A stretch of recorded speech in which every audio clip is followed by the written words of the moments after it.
Who is speaking today, if you could just speak very clearly, making do with our technology, but that would be helpful. I'll open us up with our council prayers. Kei noi tātou.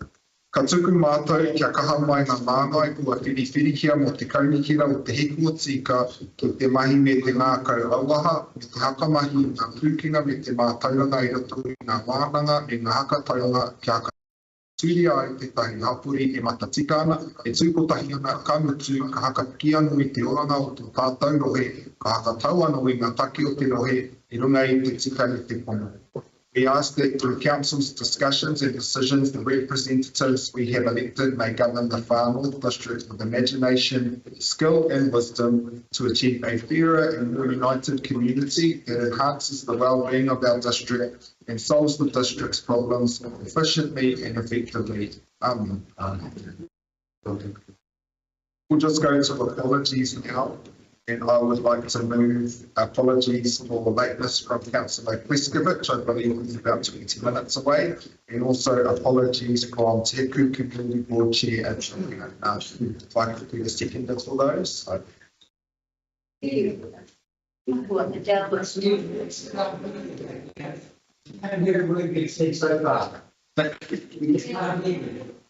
for that. We'll try to raise our voices a little bit better so you can hear. And, we have sorry, I will rescind those apologies for Chair Gardner. She is online. Great to see you there, Adele. So if I could get a seconder for noting the lateness for Councillor Pleskovic.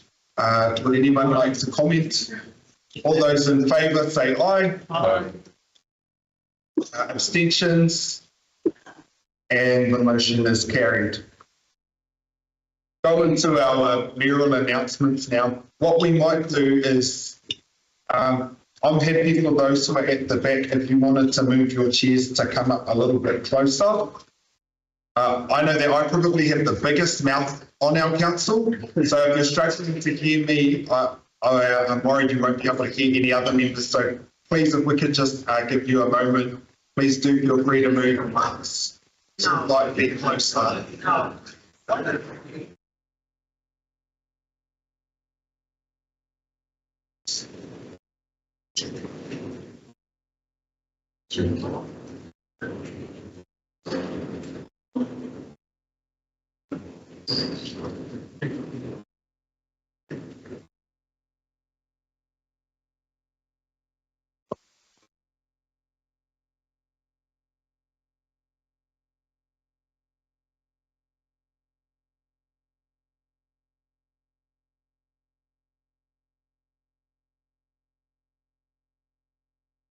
And huge apologies, I know it's not ideal that we are in your today, but in the new year, I very much look forward to a refreshed chambers, which will have much better school technology, so that no matter where anyone is in the world, they'll be able to link in and see democracy in action. So thank you for bearing with us today. I know it isn't ideal. Just by way of a few announcements, the copies of our agenda for today are available on our Far North District Council website. This meeting is being recorded and live streamed on our Far North District Council YouTube channel and Facebook page. For those who are joining online via Teams, if you are not speaking, just a reminder, if you could please keep your microphone on mute. And if you are going to speak, just remember to get your microphone back on. If possible, please use the headset so that you are heard and can hear clearly. Today in our maramataka, it is Ōrongonui. Ōrongonui is, we're heading down to the new moon in a lower energy phase, but we should have enough good energy that will helpfully outshine potential Monday-itis for a Monday. This is our first ever council meeting on a Monday.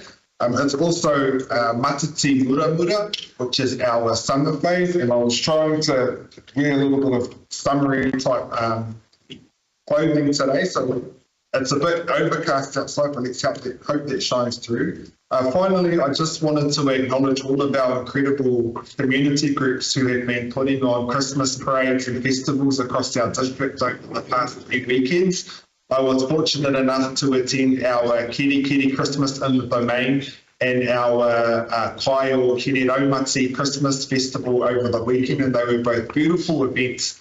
Now, for some areas, council will have an in-depth and integral part in actually hosting events. In a district like ours with over 40 towns and villages, our council just does not have the capacity or the resource to be able to do that. And I know that that is quite hard at times, but if we were to support one or two towns, how on earth would we then support everyone else? So I really do take my hat off to community groups who come together to be able to do events like that across our district. Our Kiri for our Kiri Christmas in the Domain, Te Ruranga o Whaingaroa. I know Te Hauro and Ngāpuhi are putting on our one here. We've had our Kaitaia Business Association for the Kaitaia Christmas Parade. If it wasn't for community groups, this district would not actually be able to host so many wonderful events throughout the year, but especially this time in Christmas. So I just wanted to acknowledge you all. We were also really fortunate. I acknowledge that today is a Monday for our council meeting. We usually have council meetings on a Thursday, and we did move that because last week we were incredibly fortunate to host the Young Elected Members Conference of 2023 here in the Far North. A different council will have the option of hosting that conference every year. We were fortunate enough to win the hosting rights before COVID, and Local Government New Zealand allowed us to continue to host this time. So for those of us who are in on our council, we had over 50 colleagues from up and down the country in the Far North. I think by a show of hands, about 30 of them, it was their first ever time on this side of the Harbour Bridge.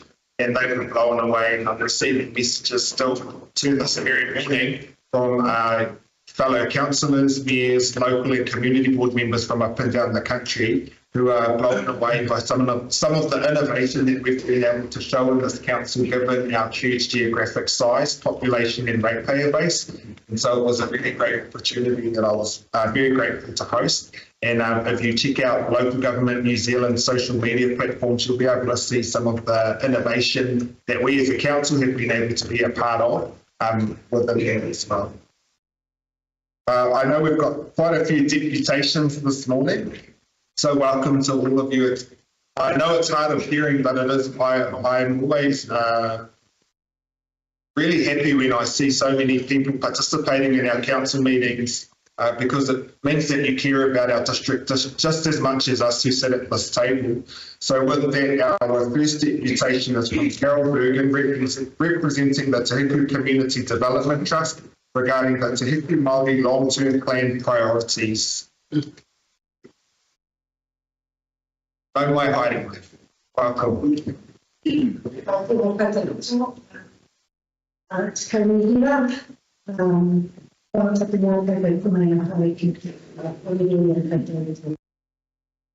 So I never been at a deputation, I didn't actually know what that was. Excuse me, Mr. Mayor, how much time is it? 15 minutes. 15, but they've done 4. You have got some documents to go.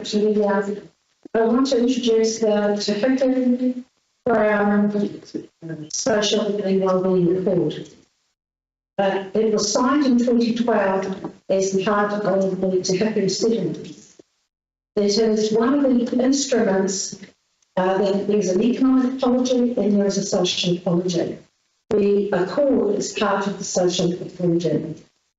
Way back many years ago, before all of us, Mayor Carter approached the Accord and asked if they could participate as a member in the document. And the answer was yes. Over the years, that has waned. I'm here this morning to ask for the Council to re-establish the relationship between the Farm District Council and Te Huku Iwi Crown Social and Wellbeing Accord. Why would you want to do that? For 5 years now, we have gone through a reset, we have an addenda, we have all of the major Crown agencies involved in the monthly working. We are a regional, local placemaking activity. Through the settlement, we are there to bring prosperity and well-being to every member in Turkey, every community, every farmer, every couple, every iwi. We are using that instrument to bring into Te Heke the type of settings and procurement that will bring us economic prosperity. We are tired of being a social state, and I acknowledge all my whānau that are here this morning sitting as hills. And it is through economic development that we can get the right settings to pull our whānau through to jobs. What we do know is that through settlement, a lot of the apology came in land. And through land will come that employment. Unfortunately for us, inside the primary sector, when the apology came back to us, some of that land was highly unproductive, not productive. And so what we're wanting to do is work closer with councils, particularly the chief executive and the choir, to sit around the table and look at what a real strength-based and meaningful engagement looks like. We are not service providers. We are not a funding commissioner. Now, I really need to press the difference here. We are system advocates. We work on the system, so it's hard to get your head around. But when there are things up the system and decisions are being made up here and they roll into our community, and then all we get to do is deliver that decision over there, we've got no voice. So we have intentionally, through the court, positioned ourselves here, where we get to talk to chief executives, where we get to talk to ministers, where we get to talk to those who design policy and those who design processes. And we were one of them in the room today, as you know there, Justine. And through this work over here, we can shape what over there will look like for us. If we weren't doing this job, we would be down here receiving what anybody wanted to give us. And then we figure out who has chosen to sit over in that particular space over there in a strength-based relationship with government to look at a program of work which is economic development, infrastructure, capability building, education, and getting the right social foundations for our whānau to be able to participate meaningfully in all of those. This is not everyday work, but it's our work. There is a lot of alignment with the work that we do and with what council does. There is a lot of alignment with what we do and the government does. What we do know is that it is too big for any one single of us to tackle the opportunities as well as the needs in Te Heke. So I'm here today because we do have central government. I'm here today to ask for local government to re-establish those particular ties with us. We have a thing called the Joint Work Programme and the governance model. The governance model is in your 2 pages. It is a unique governance model. It is not one built on hierarchy. It is a model that is built on who has the delegated authority to correct a system blockage that's happened here. An easy example, over COVID, there are only 2 agencies that work 24/7. They were the police and the DHB. Every other agency doesn't. On Saturdays and Sundays, agencies don't work. On Saturdays and Sundays, most service providers don't work. Alcohol-related harm on Sundays is the highest day. It's the highest trigger day in the week. So it made sense that we would go to the Ministry of Social Development and say, could you find a way where you could rotate so that the police had an immediate response from you on a Sunday in a family home at 111 call-out. So good old MSD now has that. That is what working on the system looks like. When the rural digital connectivity came into Te Huka, and it was a first past the post activity, and MB gave 20 working days for rural communities to write out an application form. It was our voice saying, pipeline.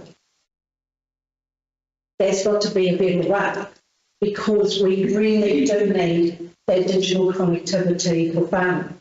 When we offered up broadband connectivity and there were no towers, we were the voice for going, why not start? But through our voice, we were able to talk to directly the Ministry for Business, Innovation and Enterprise. So we were directly able to talk to DCS, we were able to talk to chief executives, we were able to talk to people who had the decision-making ability. That's where the accord sits. There's many examples that I could share with you. We're up to solution 98 in the time that we started, where we are the voice of our farming in Te Huka, and we use the mechanism of their governance model that we've shown you to be able to get directly to the people who have the decision-making power. Recognise and here, 2.5 years ago, we fought for alcohol policy inside the Farming District Council, and we fought and we fought and we fought and we fought. We didn't only fight for the Farming District Council. We fought for the people who were making the decision in the local government act and the review of the local government act. And we went to the select committee and we presented to the select committee, and we were doing our job by working on the system to say that the TLAs need more power available to them to be able to regulate licensing. For a small community like Te Huka, there's not 100, but over 50 licensing outlets in Te Huka. That's a lot for a population of 23,000 in a very big rural area.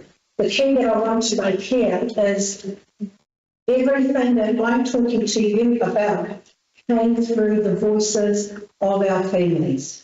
They came through the voices of our shopkeepers. They came through the voices of our sectors. They came through the voices of our children in schools, because we go out and we make sure we get that advice. So that is what we are on as a social cause. I didn't know it because I don't go looking for it. But we would be, by the eyes of the Crown, one of the most successful, if not the best, of the Accords, because we work to our strengths. We don't ask government to deliver something that we know is just not achievable today. But we very much go to new ground with them, and we ask them to consider what different would look like. But not just because it's an emotional thing. But we will do our impact analysis. We will do our social return on investment. We will do our cost benefit analysis. We will be able to tell you what the savings would be if we can get one person employed and paying taxes. We can tell you in Te Huka, you've just seen over here, who's developing the 10-year Dakota housing program for Te Huka. The housing program just doesn't look at building homes. It looks at how somebody needs to make 2 people in a household X amount of dollars to be able to afford a home. There is the issue, not the building of the home. Because if you can't build the home, no one can afford to buy it anyhow.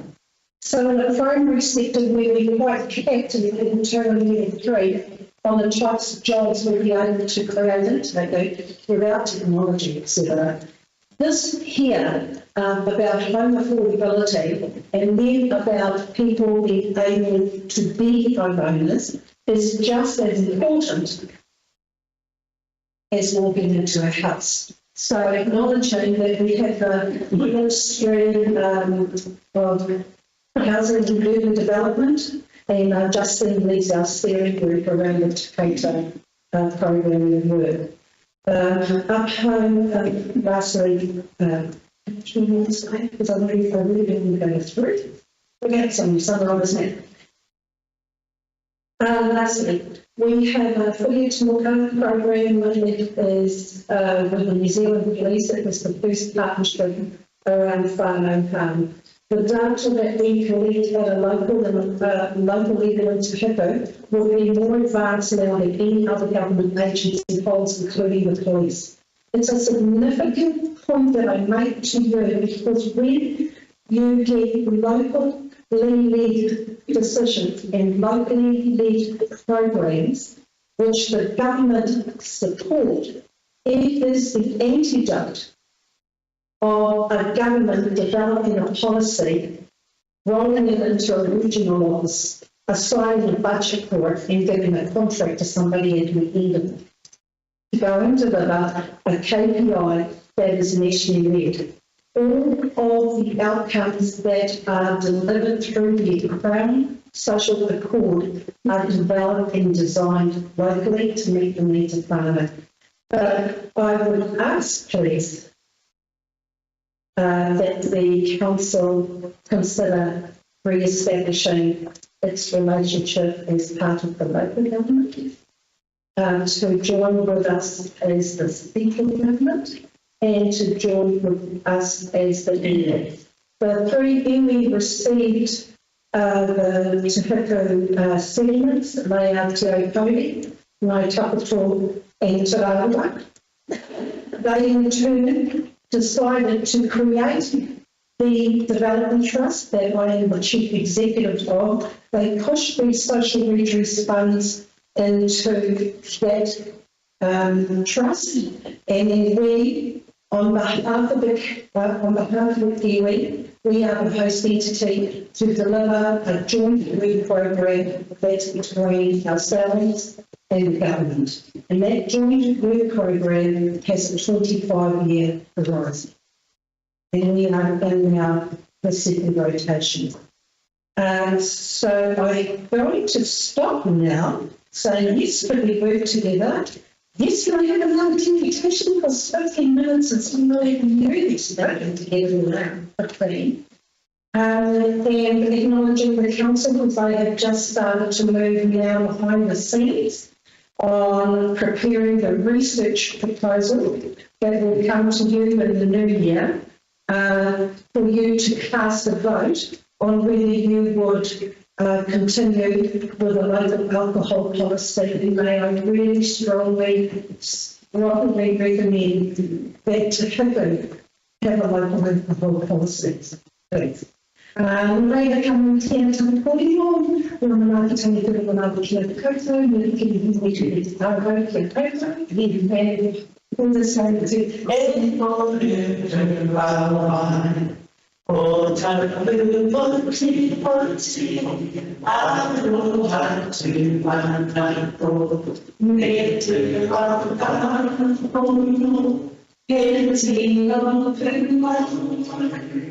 oh, pity of everyone. Oh, day down, time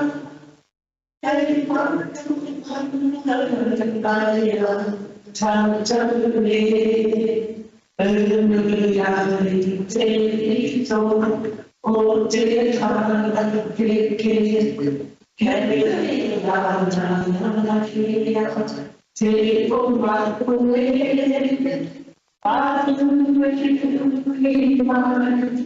yeah, I'm feeling on my baby, Tēnā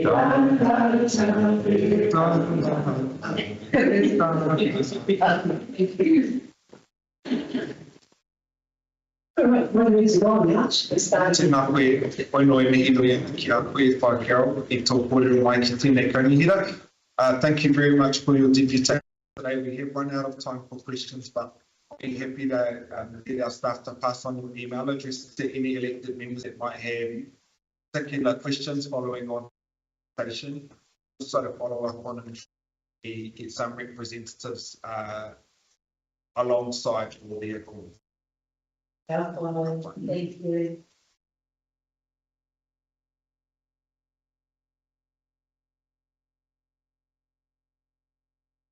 Our next deputation is from Tracy Schubert and Gregory Hugh, representing the Anti-Fluoride Lobby Group, regards to their anti-fluoride submission to the final District Council.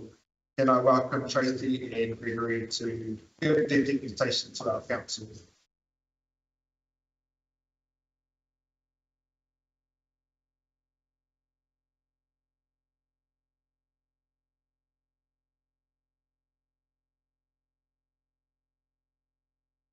Your Mayor and councillors, my name is Tracy.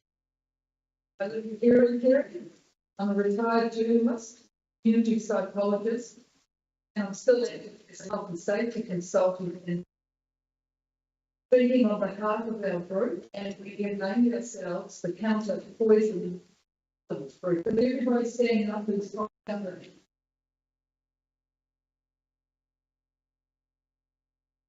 Thank you, everybody.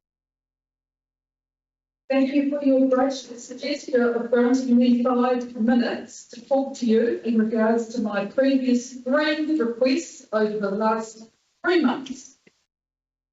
In my several times resubmission of the same document regarding not fluoridating the town's water supplies.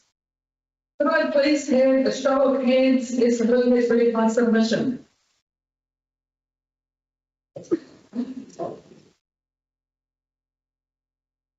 Why then did I only get a read receipt from 3 people in my email, which I sent to you all individually, requested a read receipt? Not hearing back from the majority of you means that you have not read it or you ignored it. I'm not going to read that submission, as I am now assuming that you all have read it. We have emailed comprehensive information to you, setting out the evidence for our opposition to the directive from the then Director General of Health, Ashley Bloomfield.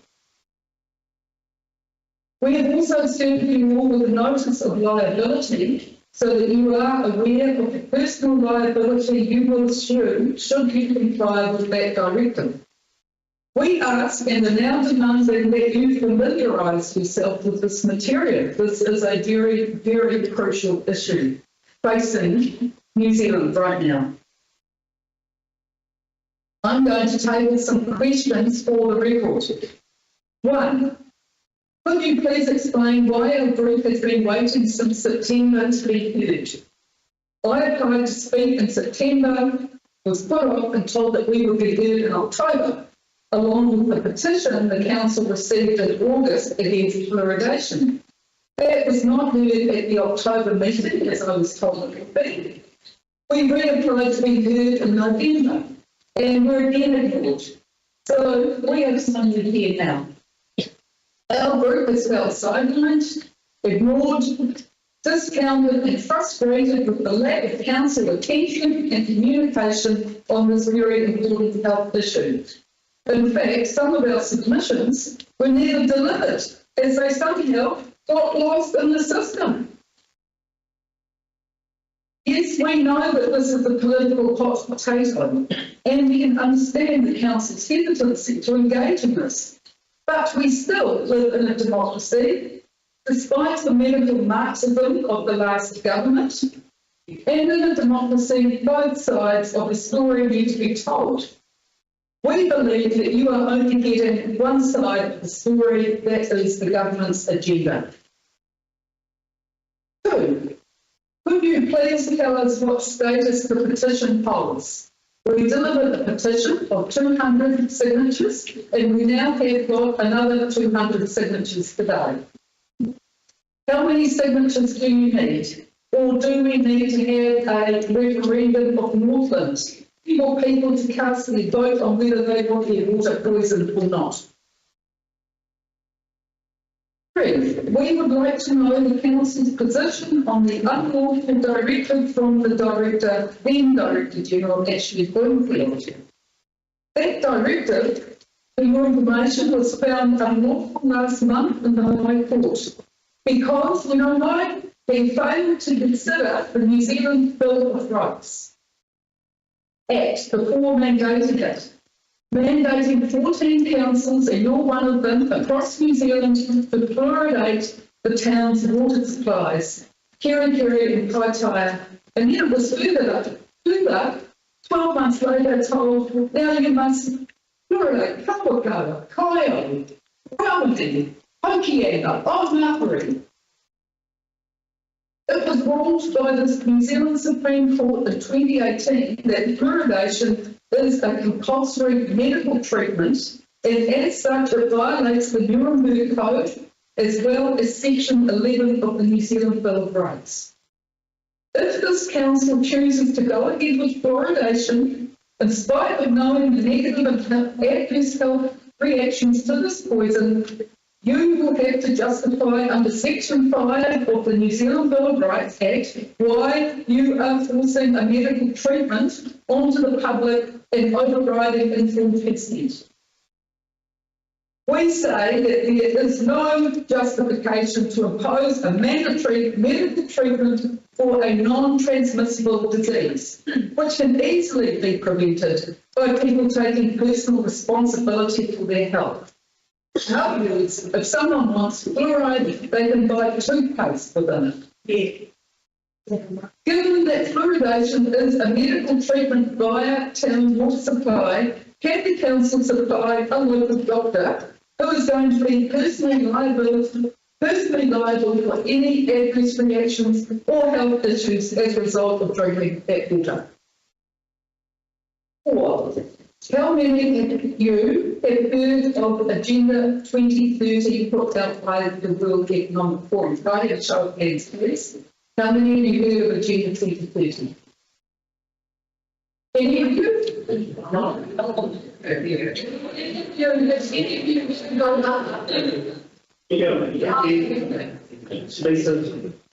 This agenda is also supported by the United Nations and the World Health Organization, and it seeks to depopulate the planet since they believe in eugenics. Right? Eugenics is to kill people, it is genocide. This is what Hitler tried to do. That was eugenics, when he tried to exterminate the Jews. And fluoridation was first used against the Jews under Nazi Germany. 5. Does this council uphold the concept of Te Mana o Te Wai? Translated, this means the health of the water is prioritised over the use of it. If you uphold this, then you will not be putting a known neurotoxin into sacred water.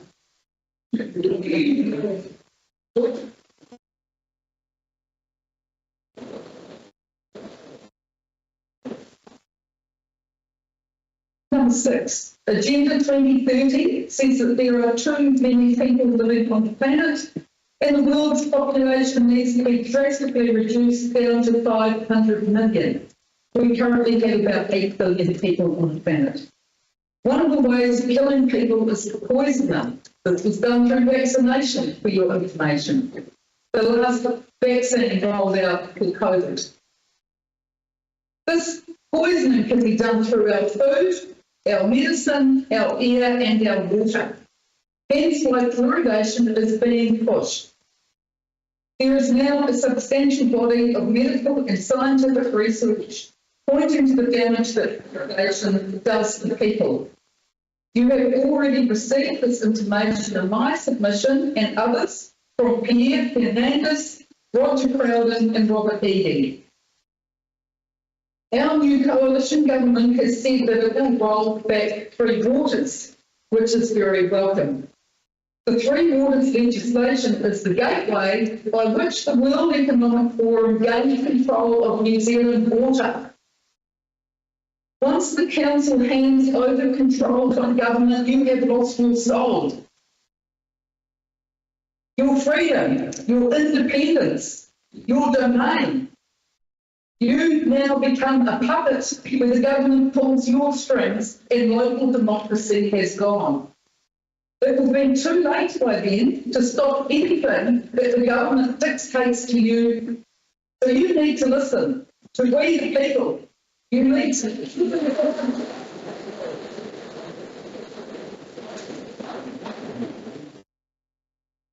I am reminded of a quote by Voltaire. Those who can make you believe absurdities can make you commit atrocities. Please do not commit atrocities on the people that you are here to represent. And finally, most of these questions, for the record, as we don't have time right now to discuss this issue, we are therefore requesting a meeting with the Council for an hour in the new year, as soon as possible, to have a korero of fluoridation. We need more than 10 minutes. We would like to answer any questions that the Council has and to hear what your thoughts are about fluoridation. And if you choose to proceed with it, closed on paper. Thank you for your time.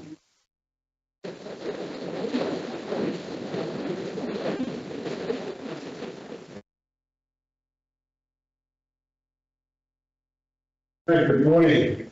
I'm Gregory Hugh. I hope that you have read and ingested the notice of liability and information that was lodged with the Bio Centre on the 27th and has been emailed to you recently.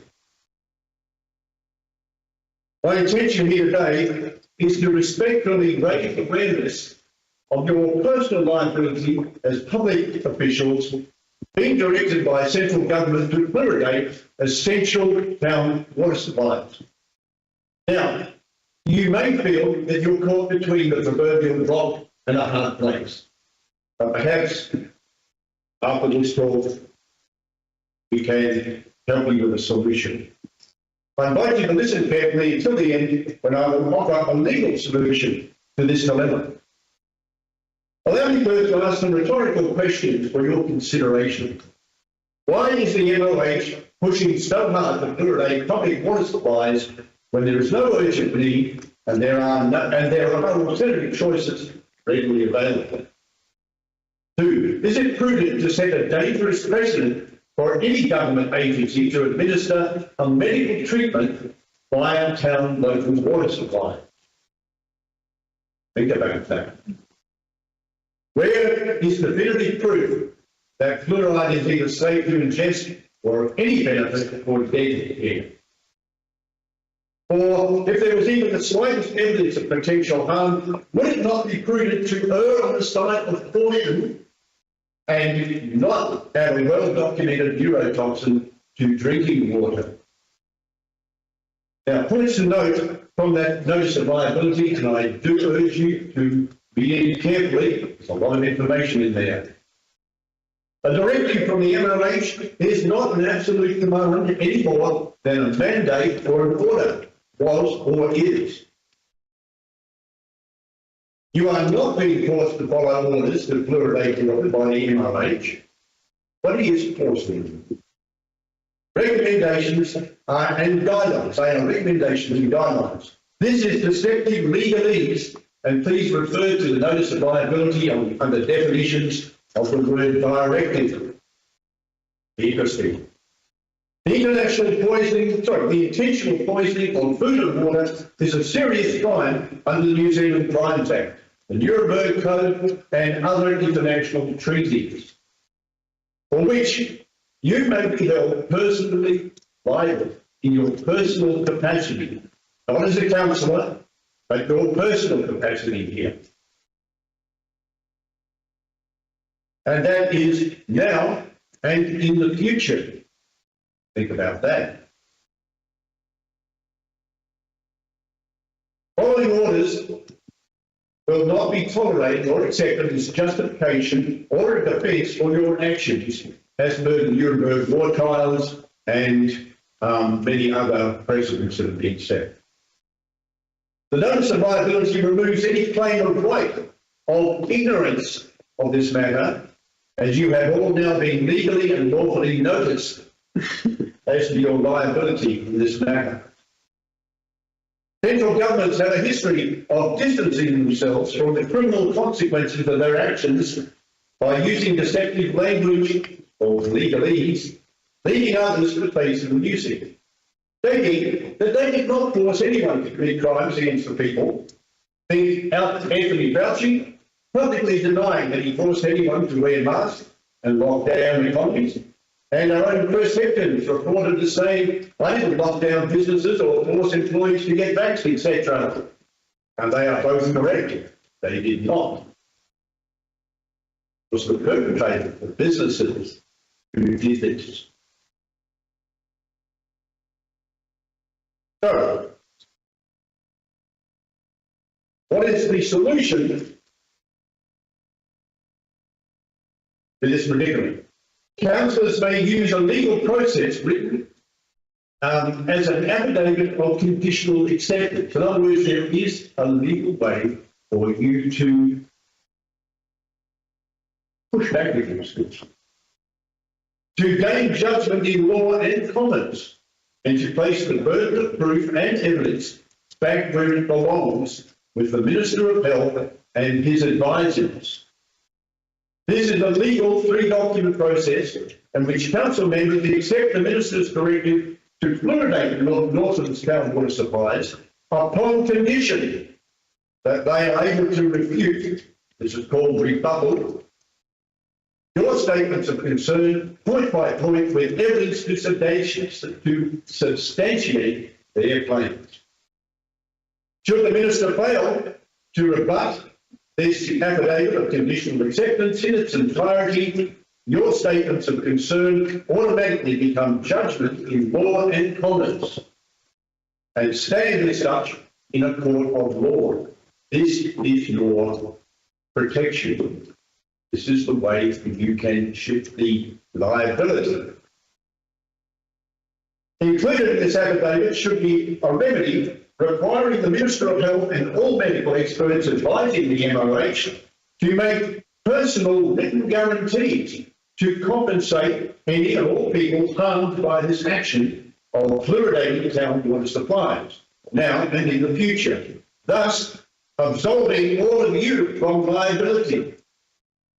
Let that sink in.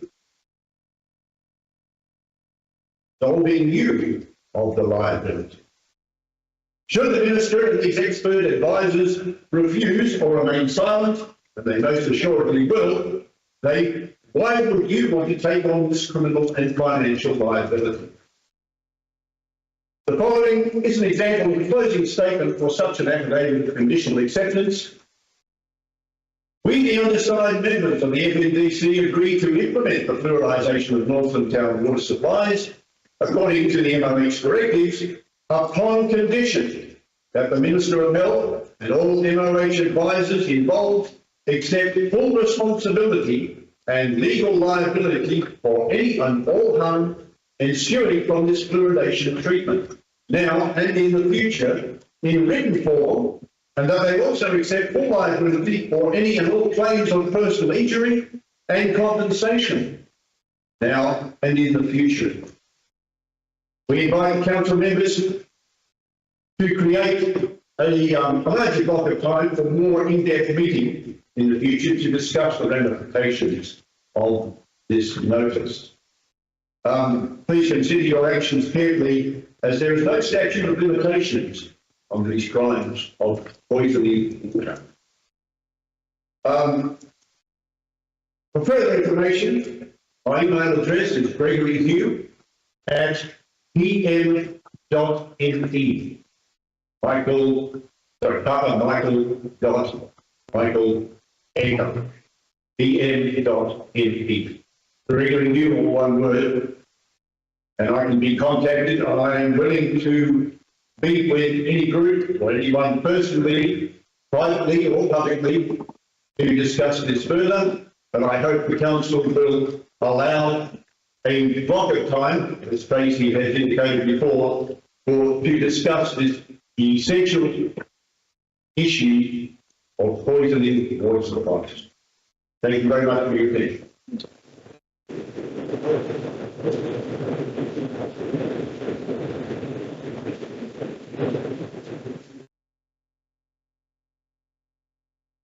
Thank you, Tracy and Gregory, for your patient invitation to this council. Just so you know that whether or not we received your deputation documentation through your email, we definitely did from our Democracy Services staff who copied that all into us. So please don't take the fact that you only received 3 read receipts as indication. You at this table have read your documentation. Thank you. Our next deputation is from Ethics and Harris representing Te Whatuora in regards to localities, boundary determinations. Kia ora. Can you hear me all right? Kia ora, yes, we can hear you. Perfect. Te Ai Kauruna, General Manager for Iwi Māori Relationships at Te Aka Whaiora, as well as a Principal Advisor in the National Localities Team at Te Whatuora, standing in for Dean Dixon Harris, who is otherwise engaged. And in the interest of time, because we're here to talk about the locality... We might just pause you there for a second. We do have many of our supporters just leaving. Yep. We'll wait for them to leave so that we can hear you. Perfect. Yep. Let me know when to go. No worries. Thank you.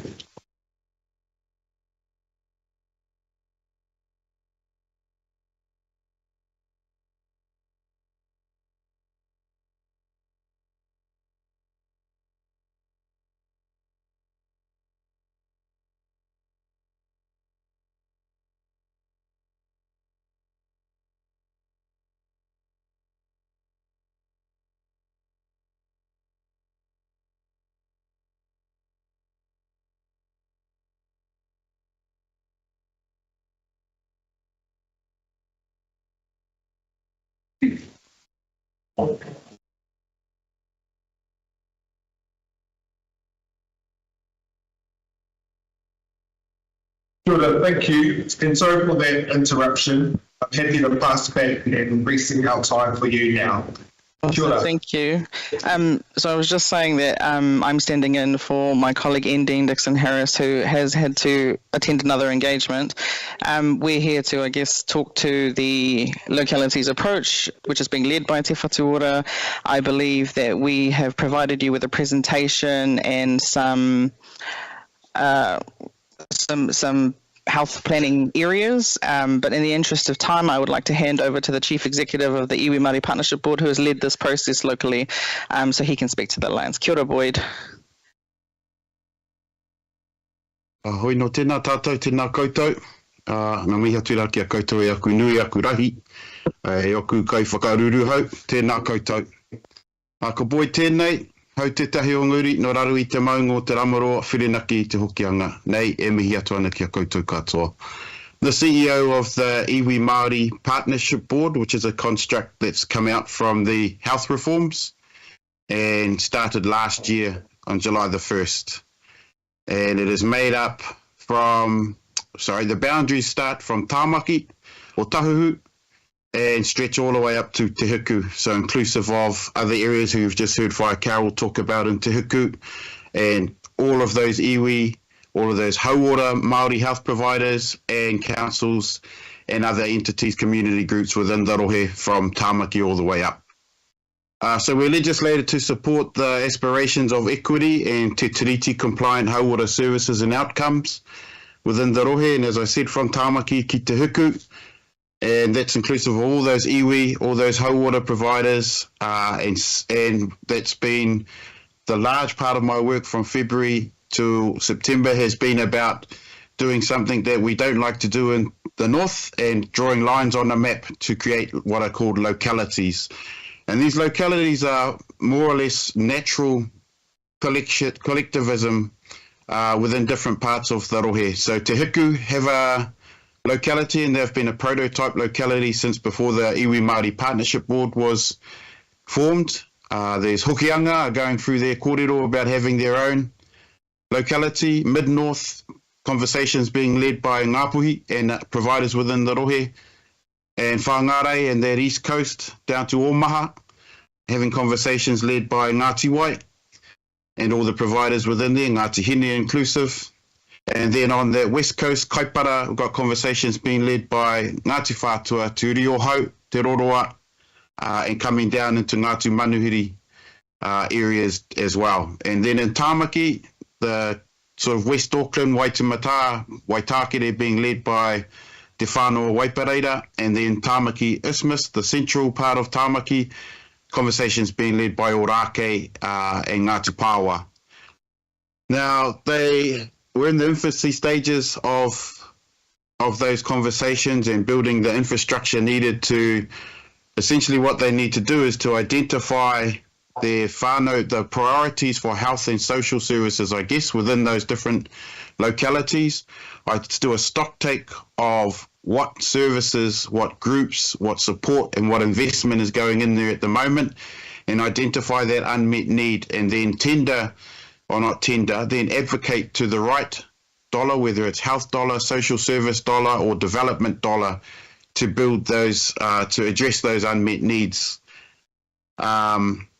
And we've come here to, I think the document's been shared with you all, and I'm a real amateur at sharing on screen, so I won't attempt to do it now, but there's a document there that sort of shows you the lines around those, and those lines have been a point of contention among iwi and providers both, and they are still flexible in that Hokianga are continuing to have conversations with the Mid-North Ngāpuhi-led locality. We've got Barrier Island who are wanting to be led by their services in Tāmaki rather than their iwi associated with them, which is Ngāti Wai. And so those are all our localities that we work with. The ones in the north, there's those 5 from the north up. And what they really want to do is we want to have a look overall as the Iwi Māori Partnership Board is to look at the overall investment from Crown into the entire rohe. That's for the health dollar. But also, as you can imagine, when we start having conversations with our whānau and identifying their priorities, which the council brings a level of whānau voice to the conversation, so far the number one priority has been housing, safe, affordable, secure housing, access to a GP, which is a symptom of the pressures on our workforce. There's a shortage of mental health and addiction services. And then there's always a focus from our kaumātua who, by and large, will tell us not to worry about them and to focus on the health and well-being of their mokopuna. So those are sort of the 4 broad priorities that have been identified in these early stages, and there are different priorities within the different localities. So in Mid-North, they've articulated that gangs and gang activity and gang membership is a priority for their rohe. Hokianga have expressed some massive concerns for a long time around addictions and methamphetamine. North Hokianga and Pautor, that sort of west coast line, have actual physical barriers to accessing services in terms of their roads. And that will also come into play when the Brenduans are shut down in the next year as well, with other parts of that east coast side. And so we're just here to introduce ourselves, that we'd like to go to all the different councils. And there you've heard Whai Carol talk about the Te Huku whānau and their aspirations, and this is not in competition with that. In fact, the board has been very clear and explicit to the leaders of those Te Huku Accord that we are here to do whatever we can to help them progress and achieve their aspirations as well. Likewise, Ngāpuhi, our iwi have their own aspirations and goals, and the same has been said with them. And even Waipareira in the west of Auckland, and our job is to do what we can to support their individual aspirations, so we're not in any competition. And that's essentially an introduction to myself. We're a very small team. There's myself, there's Warren Moitara, also from Hokianga, Pākhanai, and Rhys Manuko, also from Ngāti Whātua down in Te Uri o Hau. down that rohe. So there's a small team of 3, and then we have some small back office and other support to try and drive these changes, to get our investment and conversations happening within those localities, hopefully to increase the equitable access of all our services and also therefore increase the equitable outcomes. TA, shall I hand it back to you if you've got anything further to say? Thanks, Boyd. No, just to say, beautifully said, Boyd, and we look forward to further discussions should anyone in the forum need further information. Otherwise, that's us. Tēnā kouai mihi nui ana. Thank you very much for joining us virtually and your deputation, giving us a little bit more of a background about these localities and how they impact our people. I think as a district council, we've got 3 within our council boundary area. So I'm happy to get our staff to pass on your contact emails. We've run out of time for questions from members, but if there are any from this brief deputation, I assume that you'll be happy to receive those emails from anyone with any further questions they may have. Yes. Excellent. Thank you very much. Tēnā koutou. Tēnā koutou, ngā mihi o te wā. Our next deputation is from Matua Des Mahoney, representing the Ngākahu Ngākuru Whānau Ahuwhenua Trust in regards to decommissioning the Cody Dam Council access.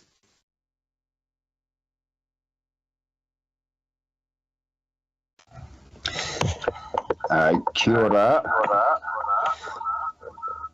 Kia ora, Matua Des. I'm not sure whether this machine is echoing back.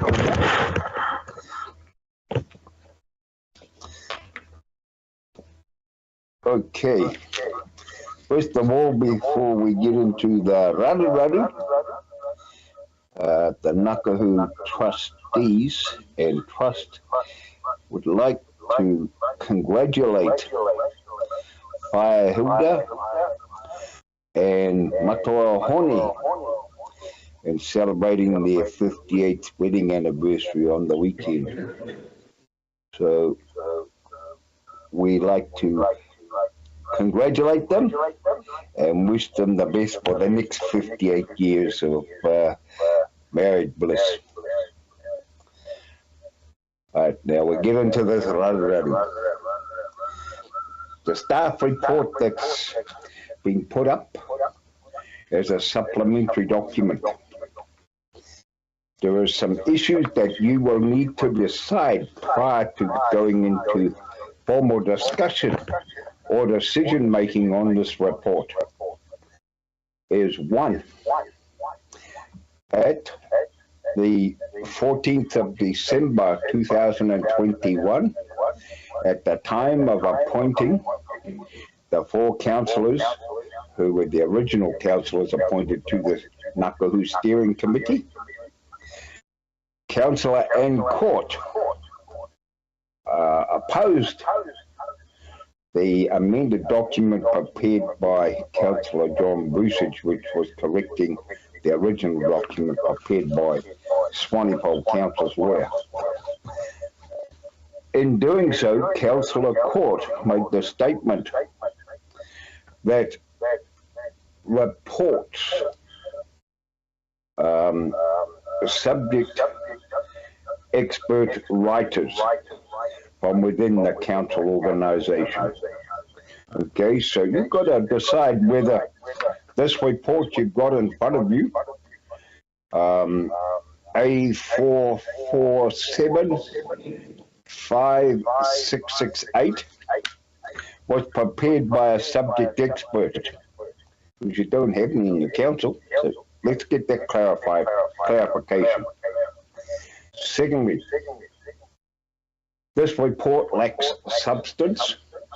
It lacks giving you all the real facts of what is recorded in your council resolutions of the 14th December 2021 or the February 24, 2002 council meeting and resolution. Because this, in part, is a direct conflict to those resolutions. And quite frankly, it is the Ngākahu steering group or steering committee and the trust will commit to openly working together in good faith. Well, the trust has already made that commitment. But I'm unsure whether the staff and the council, within the council, know the meaning of good faith. You work that out. We're not going to continually give you a pat on the back saying, oh, very good, very good, very good. And we're no longer going to take misinformation, which is what this report's doing. It is a governance issue, and that is very clearly stated in the minutes of the 24th of February, 2022.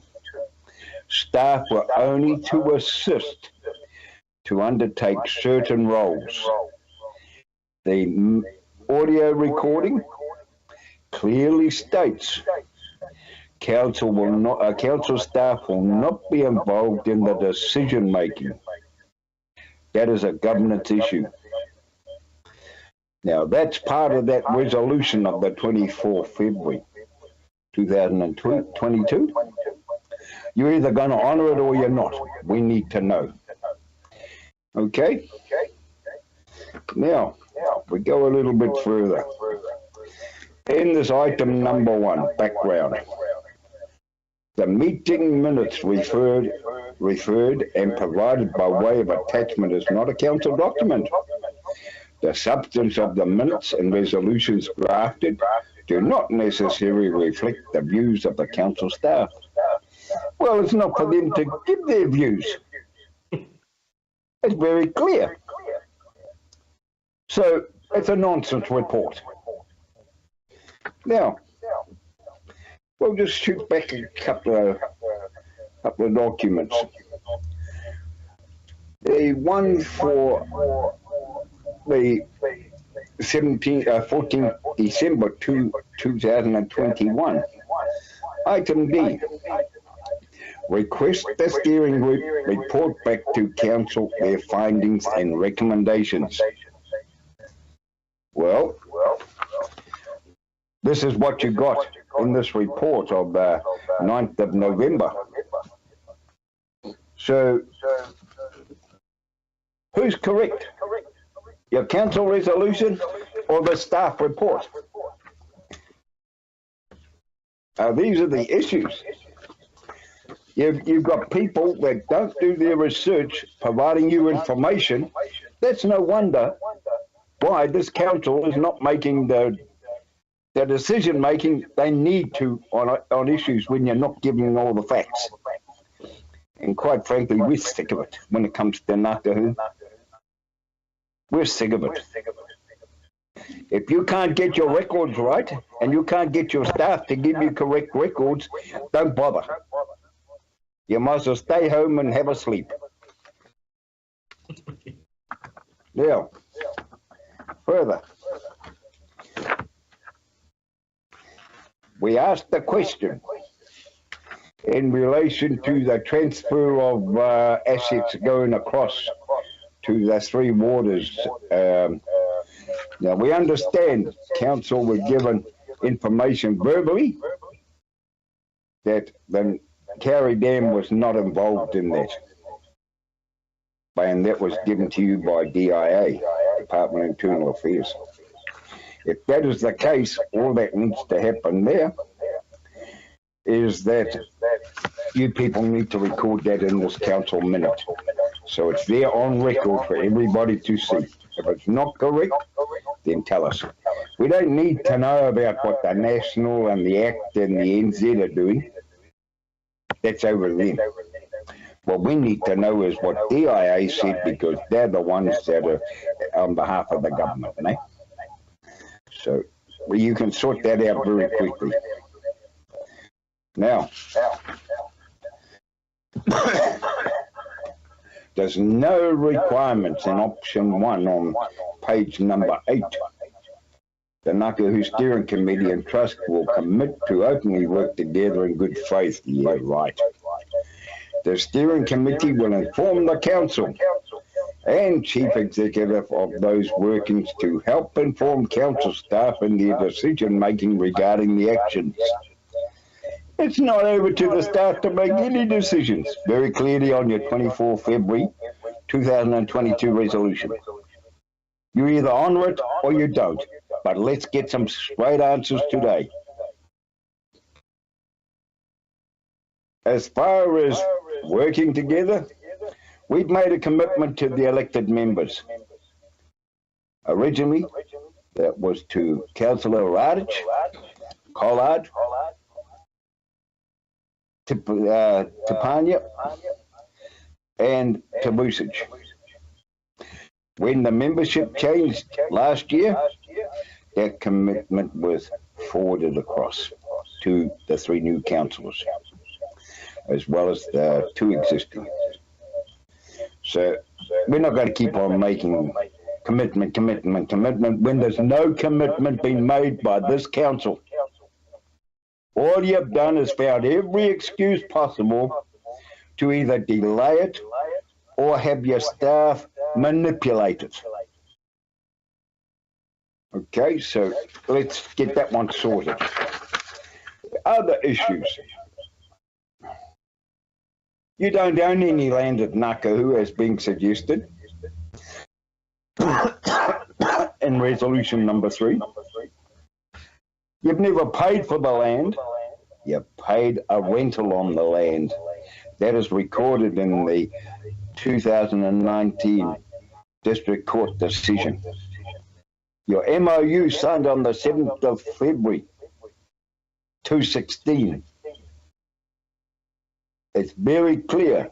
Council will immediately cease claiming land at Ngākahu that was stolen.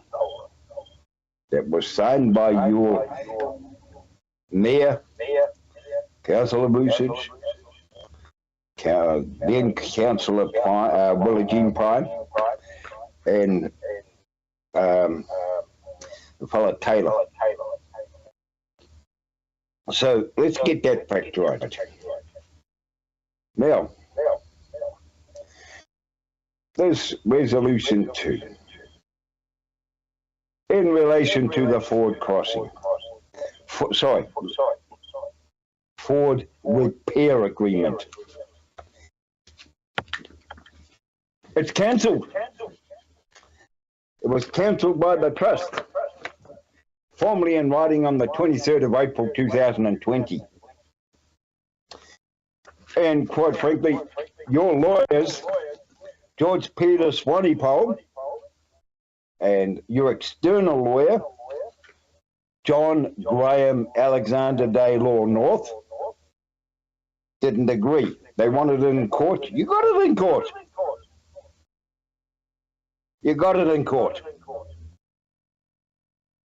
You can resolve it, but we're not forgiving nothing when you people continuously want everything into court and you want to go and corridor tecker.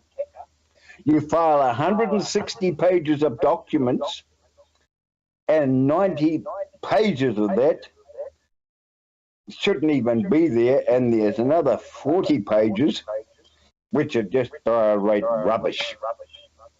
So you can sort it, or we sort it in court, and we'll be coming after a lot bigger amount than what you owe us already. We're over being intimidated, threatened with legal injunctions and court cases. Bring it. Bring it. Don't be shy. Your lawyers want it in court. You got their wish. And you want us to forgive you? Not going to happen. Not going to happen. We're sick of it. And quite frankly, you people don't have a say. You don't have access. We've allowed the elected members, Mr. Holroyd, to come on, providing they give us a ring because the gates are locked. And when you get a real lawyer in-house, a real lawyer, which you haven't got, you've got a kid, then you come back and talk to us. Until then, don't bother. We're not interested. Now, this decommissioning of the dam, we've heard it's being decommissioned in 2012, 2014, 2017, 2018, 2022, 21, 22. How many resolutions do you people need? And we're still mucking around with it. We're sick of it. We're sick of it. You know, what have you people spent on it? Dickie Bird, Andy Finch was going to get all these resource consents done in 2020. Nothing. Did nothing. Hey? Then, we have a meeting on site this year, we think, in August, 2nd of August. We think, great. We may be moving ahead. Then it got hijacked.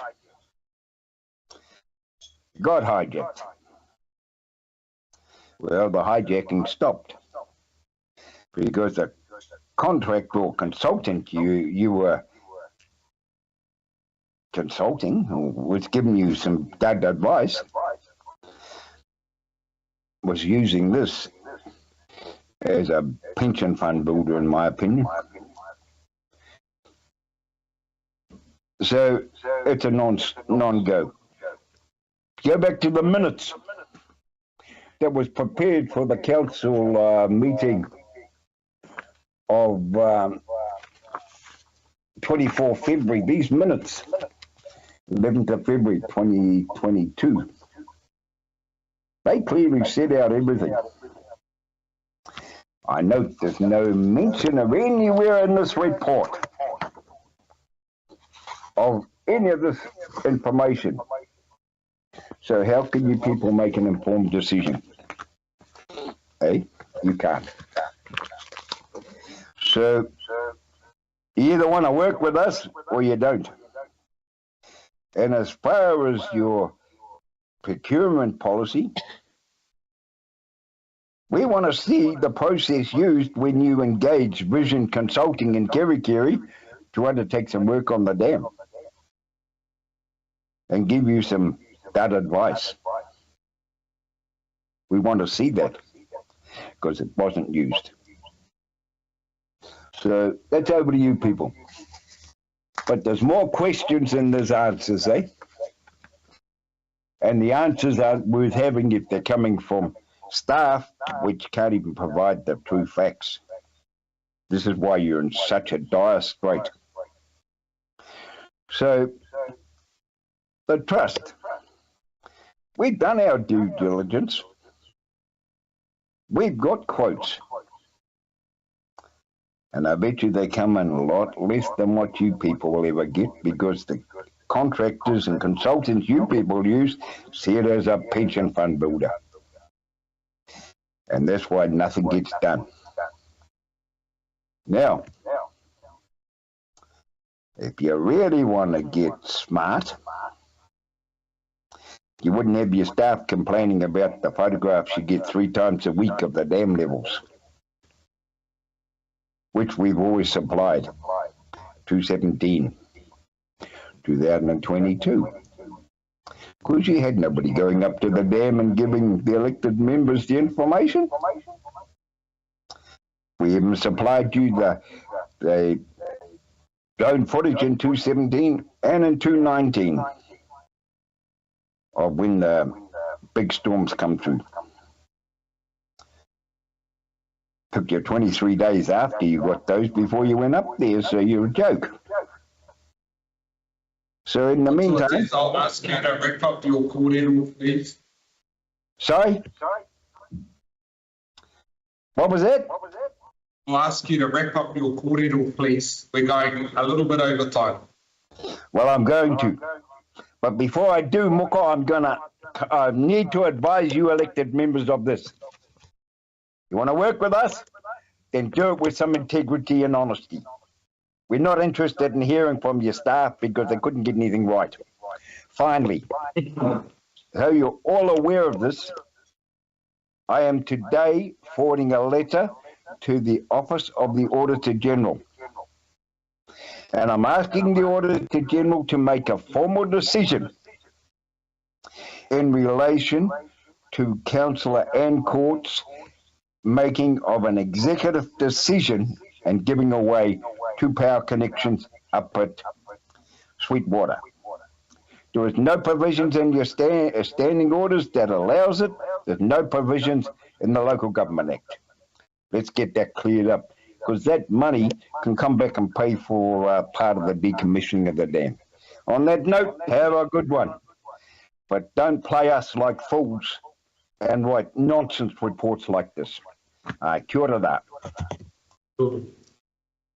Kia ora matotes. We'll move on to our next deputation. Kia ora, Kim. How are you? You've been waiting very patiently for your deputation to our council. And can I just say, I love the fact that you thought that I would be able to interpret you and your sign for my colleagues.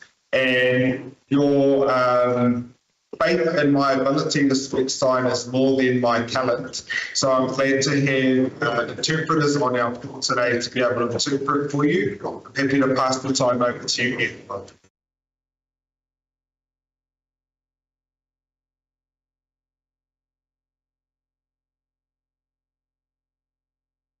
Kia ora, tēnā koutou everyone. Kia ora, moko. Thanks so much for allowing me to address you today. I'm actually in Blenheim currently. It's a beautiful day outside, not to make you too jealous. Hopefully when I come back home to Whangarei, I'll be able to bring some of this beautiful weather with me.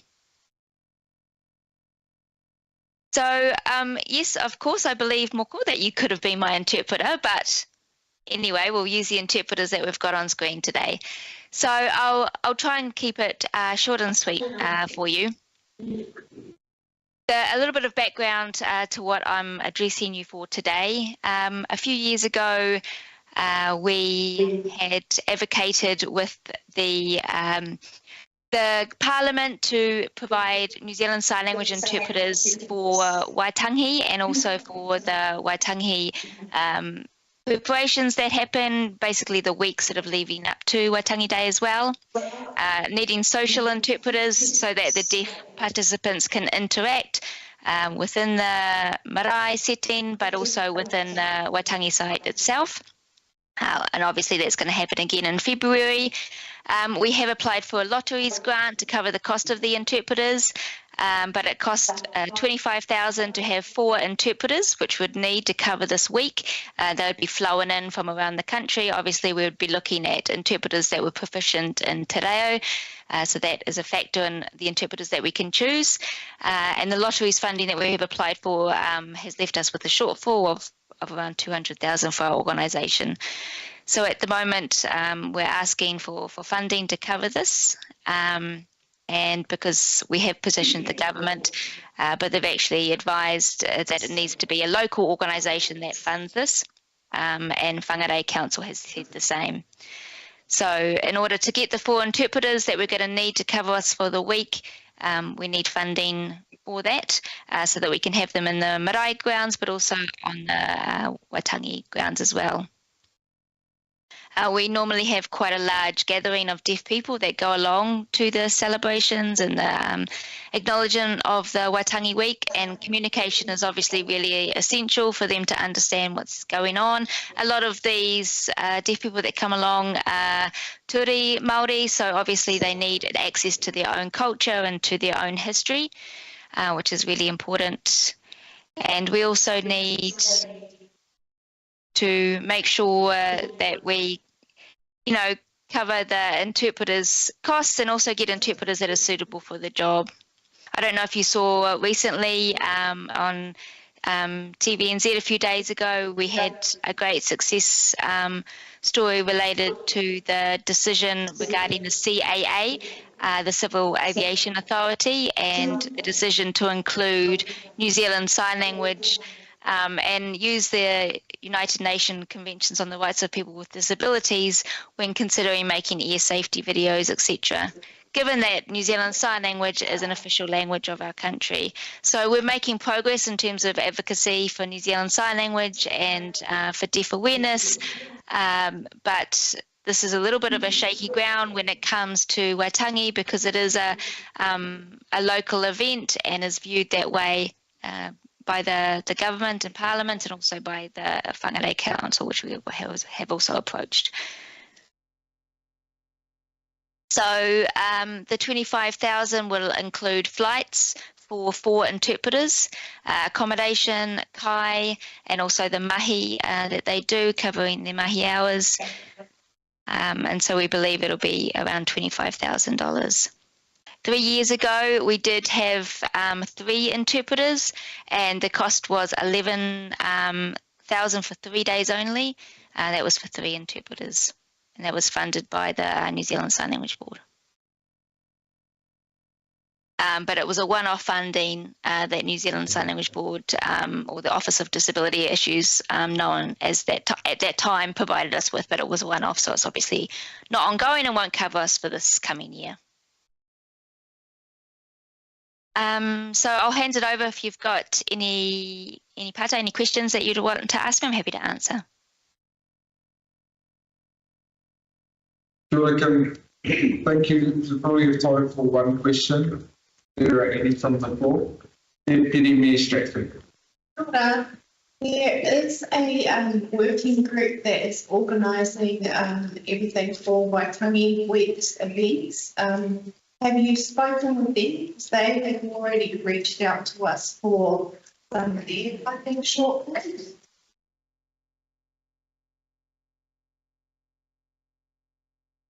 Yes, I have been in contact with them, and they recommended that we come along today and present and ask for funding directly from the council. If we do have enough time to prep and obviously book the interpreters and the flights and things like that, that's also another thing that we need to think about because obviously time is difficult. So yeah, they suggested that we come along to council. Thank you for that. I think we'll be in touch. Thank you, Kim, for your deputation to our council today.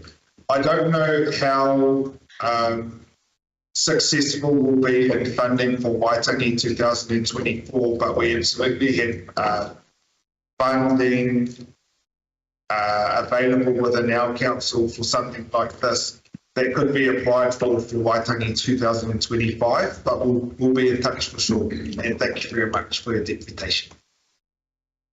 Ngami. You're welcome. Look forward maybe to next time we'll call you interpreting for me. But nai mihi, thanks everyone for your time. Kia ora. Our final deputation for today is Matua Wally Hicks, who is speaking to us about his Tirohanga Nui, the big vision for Puhupuhu and Rokakianga. Me pia pass the time over to you. I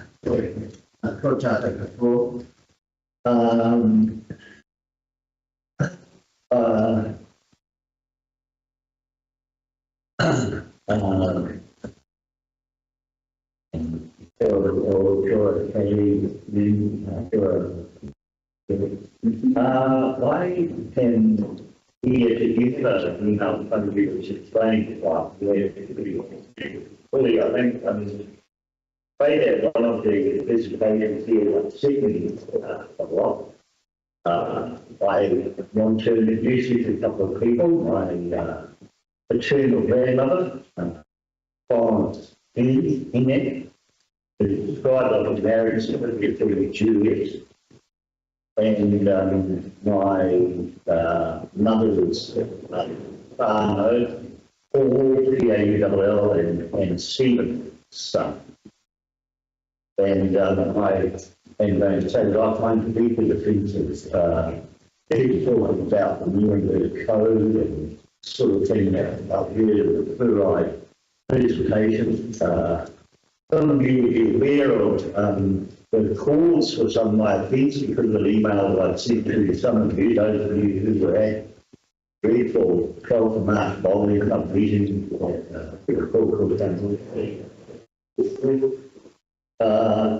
and my understanding from a very, very excellent piece of research by Jim Biden Resettlements in North Auckland as a result of that email, which I'm now going to send to all of you, is that the Nuremberg Code was superseded in 1964, I think called the Helsinki Agreement.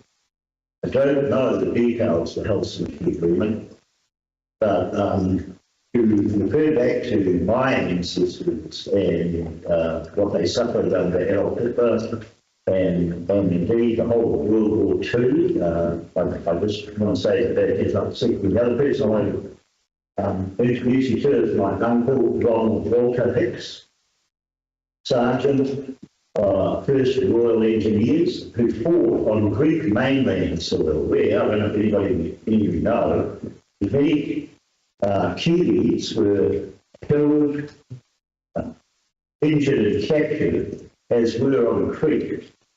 He was captured there and spent 4.5 years in POW camp. Last one of them was so bad that when the Yanks liberated it, they took the commandant out and summarily executed him. He speaks to me, and what he says is that the first is the price of your precious individual freedom and your precious democracy, then, my God, we have paid it too dear.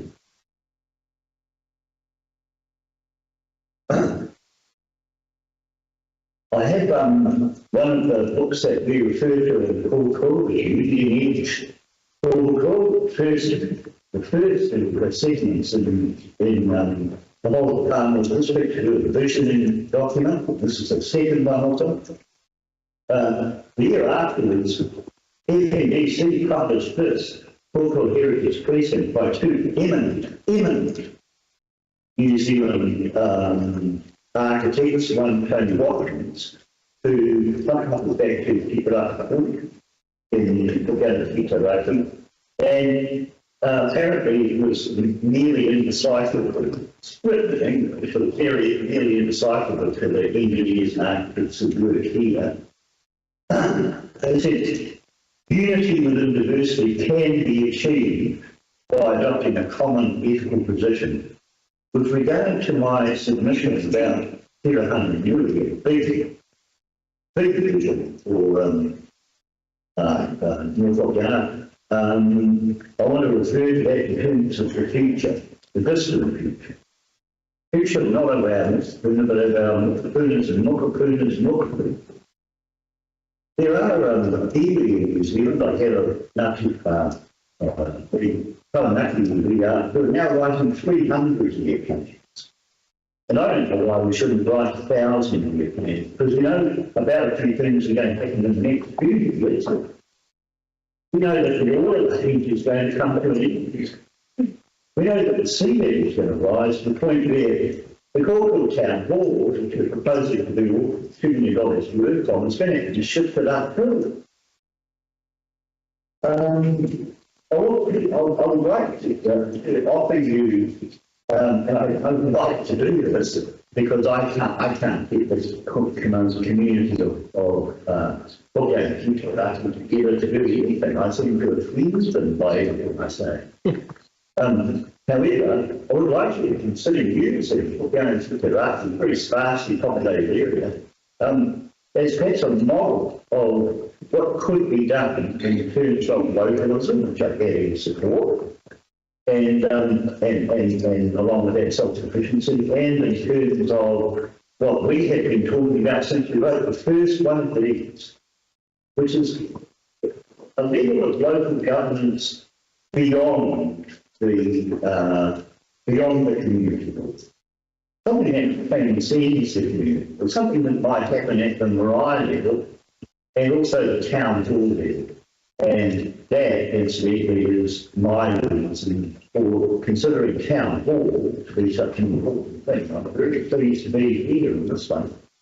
What I see with these buttresses outside of the wall leads me to believe that they would look too bad in the corporate town hall. You probably don't need to disassemble it and put steel ones inside the hall and then assemble it again, make it look like they're not there. We could have them there like this. And one of the things about my submission is a core industry which I have investigated, which is in this case bar stock specification. I hope that I clarified in an email objections to that, which were raised by an engineer from Fellows Council and by Community Board Leader Jesse McRae. That's a body I'll ask you that publicly. Yeah. But another thing that's going to happen, it doesn't matter what we do with the plastic. Eventually, the plastic is going to be nano and it's going to kill us. And bar stock specification is one way of molecularly disrupting it and turning it into fuel, which we can use in our existing cars for the transition period that we know, I believe we know, that we're already in. So thank you very much for your time again, and if it's all right with you, Wally will be back another time. Thank you very much. Thank you, members. At this point, I will give you all a 5-minute break. And at 1:45, we'll get into our meeting topper and the reviews. We could call our lunch.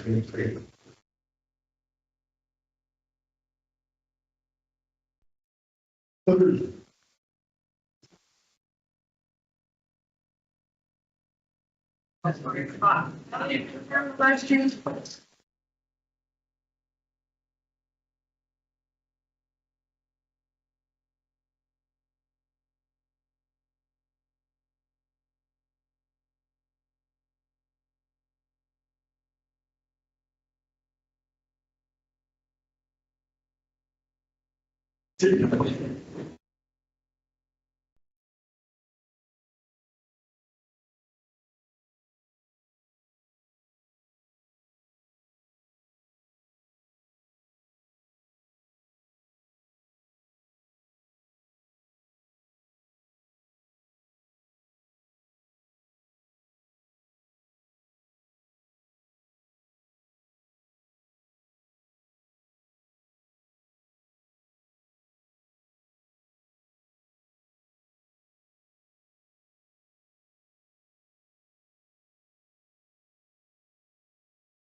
Everyone was 45 years, we need to listen to 28. 45 years. Oh. And it's still something to expire technically time. It'll be 140. Sorry. Thank you to those who are still with us for our live stream for our final council meeting of the year. We'll jump straight into our reports. Item 5 on page 6, the confirmation of previous minutes for the 16th of November.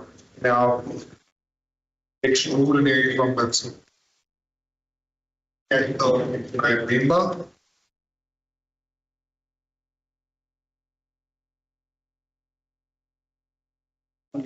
November. Page 6, item 5.1, just correcting the month here because I don't know how we can confirm minutes from the future. So I'm happy to move that if I could get a seconder, please. Thank you, Councillor Rakina. Councillor Rakina, did you pick up anything in our minutes? Any other members? Just make some spelling mistakes. Sure, but some spelling mistakes. Happy for you to send your red pen to our democracy services staff to tidy those up, but otherwise. You notice that my name on the bottom of page 7. It does anything else. I don't really mind. So, We'll move those minutes. All those in favour say aye. Aye. Those opposed to abstentions, the motion is carried. We'll now go to item 7.1, our community board minutes on page 87. Happy to move, Mr. Chair. Moved by Councillor Research, seconded by myself. Councillor Floyd or Councillor Halkia Palavida. Oh, sorry. Do we have Chair Gardner still online? Yes. Kia ora, Darren Rocco. I'm happy to pass over to you to speak to your community board minutes. Okay, can you hear me? Yes. Oh, good. Okay, thank you so much, Mayor Moko. When we held our meeting in public forum, Peter Kitchen was requesting a He Waka Putanga flag to be erected in Remembrance Park in Kaitaia. And we also helped out a number of groups with our funding. So one of the groups was Kaitaia Business Association for their CCTV camera for operation and maintenance costs. And this is going to be over 2 years. So $7,500 for 23-24 and $7,500 for 24-25. Ray Clark Knights Chess Club, we helped them out for a grant for $935. Another namely one was the Ratana Church up at Te Hapua for waterproofing their roof. So we're very happy to do that. And thank you very much. And have a happy Christmas, everybody. Thank you. Bye. Chair Gardner. We'll go over to our Kaitiai Community Board minutes and our co-chair Radkin. We'll pass the time over to me. Particularly to report on but it's just pleasing to see that our Kaitiai Community Board strategic plan is now available online on the website, and just a thank you to our members and staff and community for their input into that strategic plan. Thank you very much. We'll go over to Chair Ward for our Bay of Islands Whangaru Community Board minutes.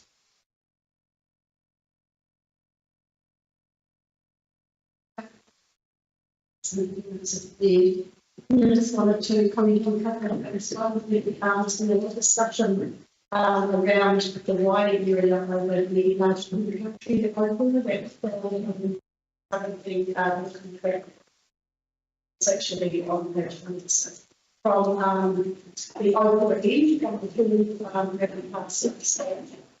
I've yet to be feeling in my council in relation to the articles reports and other these reports, but just to note that I believe the tree is going to remain associated And I'm just mindful of the fact that there is safety here, and it's not very nice to see lots of photos, as if there's people down there standing under and around the tree photograph. So just would be good to get some confirmation on the status, so to get a meeting coming up with the that would be pretty good to be there.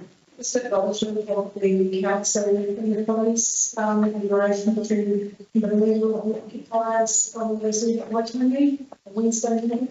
I will read off from 6:30 and then so job well done and good clean up, but yeah, thanks to everyone.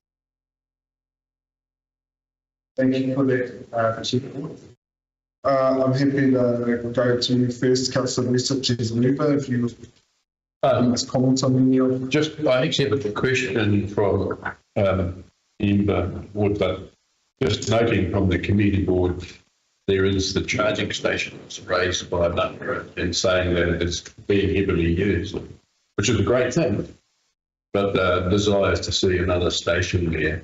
Yeah, I know it's not our asset, well, it's our problem. Just that can be taken to be long delays.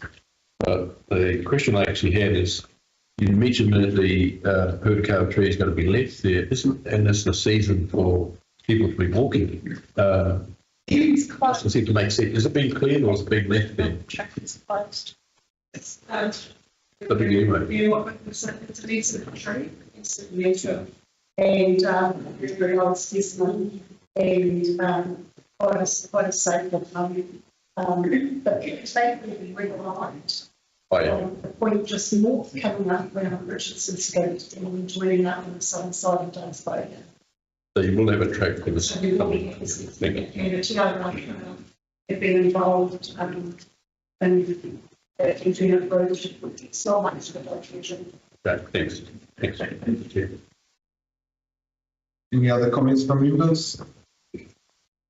Just acknowledgement to the Taku Community Board. I know that we all experience many of the events that we see funding come to our Community Board's board, but just a personal thanks from my little brother Xavier, who was sitting at number 2 in his division for chess in Northland. We very much appreciate that the funding you've put through, while not too great, is there to help with booking the hall so that they can hold their chess comps, because he's very good at chess. So thank you from me. I'll put in the minutes. All those in favour say aye. Aye. Those opposed to abstentions, and that is carried. Thank you very much. We'll now go to item 6.1 on page 18, which is our future local government position statement.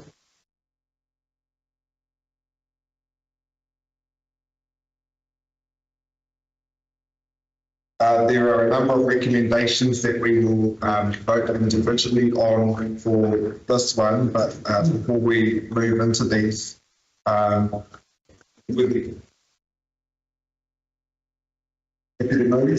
so our first recommendation is that the council recommends that Local Government New Zealand adopt section 1 of the Future by Local Government consensus paper, moved by Deputy Stratford, and I'm happy to second on that space. Any commentary in particular on this one? I'll probably have to comment on have attended some of those sessions. We'll just let Deputy Stratford speak to that first. Deputy Mayor. I just want to acknowledge thank you and Councillor Research for having an active role in this process and sending us the information. I'm also grateful to have the opportunity to attend the Rural and Provincial on behalf of Kāinga earlier this year, where I got to hear more on the eligibility programming work towards getting to this stage, and the direction that was unanimously coming from our local government governments across the sector. Councillor Research. Yeah, I support it. There's been a lot of work being done.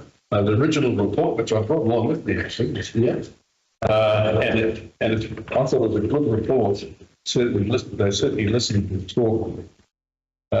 So what is shown there? There's been a lot of talk with many councils behind the scenes, And I like the way they're worded, in fact. The future for local government consensus outcome may be based on choosing localism, and then they have a few other points in there. All that fits within that corridor. And the only thing I noted is when I looked at it, and I did raise that at the time, is that one of the key things that we're asked to do is the structure. And then when I looked at the original documents, it says stage 2 up to 2 years out. We start a local area process to decide which structure is the needs of an area, and that's when our local communities will be actually being engaged. So I hope they still stick to those plans, if they do, the timelines. And then there's a stage 3 as well, implementing new structure. If they stick with that, I'll be really pleased. I don't want to lose that plan, because that gives a full consultation and including looking at other funding methods. And the focus, though, is very much on localism, which you heard today being mentioned by a number of speakers. Thank you. Thanks for the council message. Can I just ask if any members would prefer that we vote on each section separately, or we might just move them all at the same time? This is just for next steps.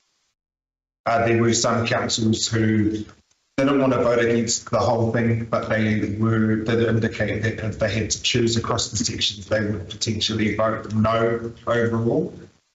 This is just the next steps in this process to engage with our new central government around this. So, well, if there's no objections, then Deputy Minister, are you looking for us to move this as a whole?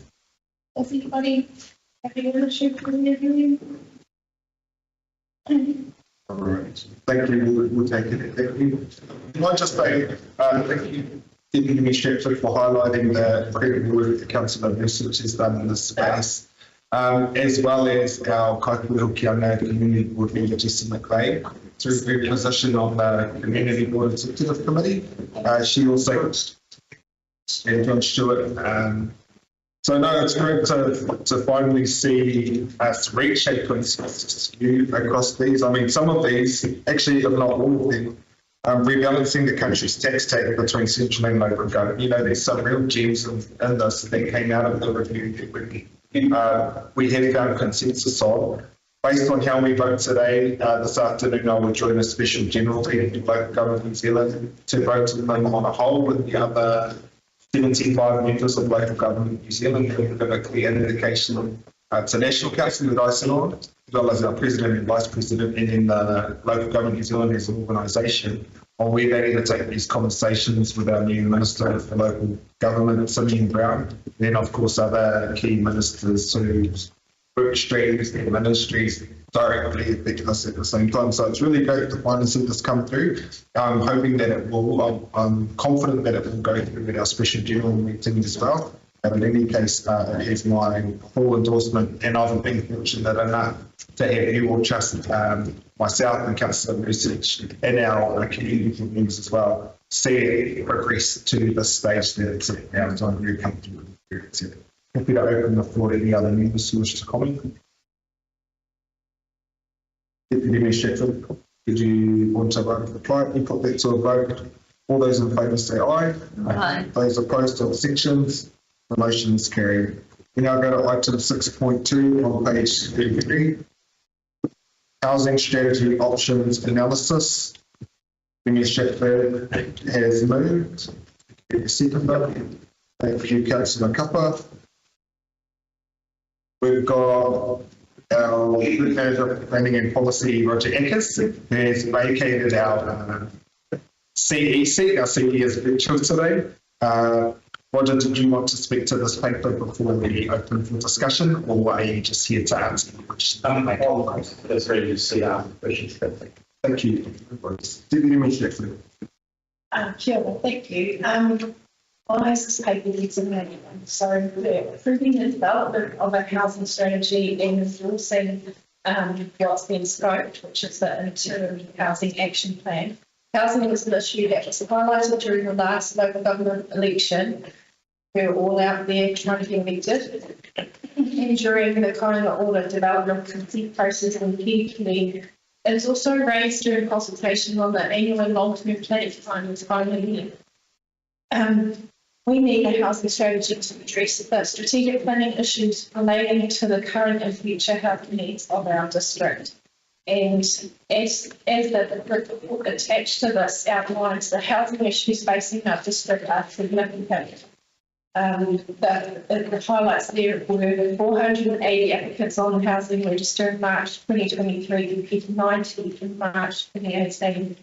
And the scoping document recommends some short-term focus areas which addresses the alarm that some people will feel that a strategy is going to take so long. There will be some things, correct me if I'm wrong, Roger, that we will be able to do as we go through the process of developing a strategy. And thank you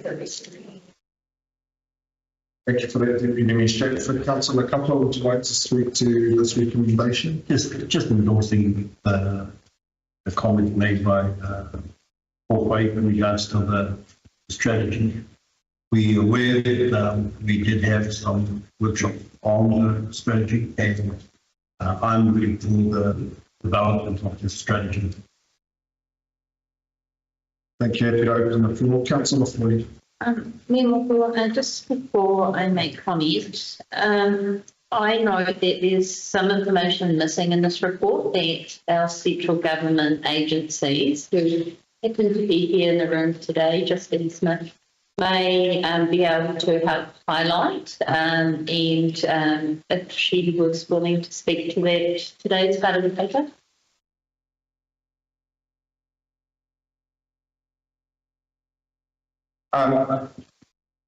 If you have specific questions there, rather than put someone on the spot, if it's going to make or break your vote on this matter, so if it's something you need a follow up on, Justine, I'm happy for that to happen. Otherwise, I don't expect you to have to speak on this meeting unless you're comfortable to do so. I did ask you that in the breakfast was comfortable before I raised it. Yeah. Is that okay for Justine? Maybe you can ask the question. Oh, okay, then I can, if that's fine. So my question is to Justine for central government. Do they have any money to complement our funds if we were to put this in? And what is the advantage or disadvantage that we would have to do this work that essentially is a central government form and function of providing housing for our district? And so why would we do this money when we have all this other work to do, such as the district plan change, development contributions, area of benefit analysis, we, central government, are there to provide housing? If I can answer the first question about funding. So the Ministry of Housing and Development have put forward to us $25,000 to go to the development of the strategy, subject to approval processes and subject council to be worked out. But that is not enough to contribute to the development of the strategy. On the second question, and try and answer, I think I've got to do it correctly. What this is putting forward is looking for us, the Parliamentary Council, to take a lead, and we naturally will take the lead in this space here, as opposed to central government agencies like the Ministry of Housing and Development. So, Council, its very nature and how it operates, is naturally in a position to take the lead. That's not to say that there's still more work. Most of the work in this year is about collaborating with other agencies, and what we've noticed, and the board part of us as well, is that there is a lack of coordination and collaboration going on in the space of housing. I think there's a lot of piecemeal work going on in the district on responding to the housing issues that we highlighted in the report. The idea is that because if NDC as housing strategy is taking the leadership role, but that's not something we're doing anymore. Our leadership role is if people take the lead. Provide other organisations, we include central government agencies, and housing providers. Does that answer the question? Yes, so I'll just give context about the response to my questions that Justine provided.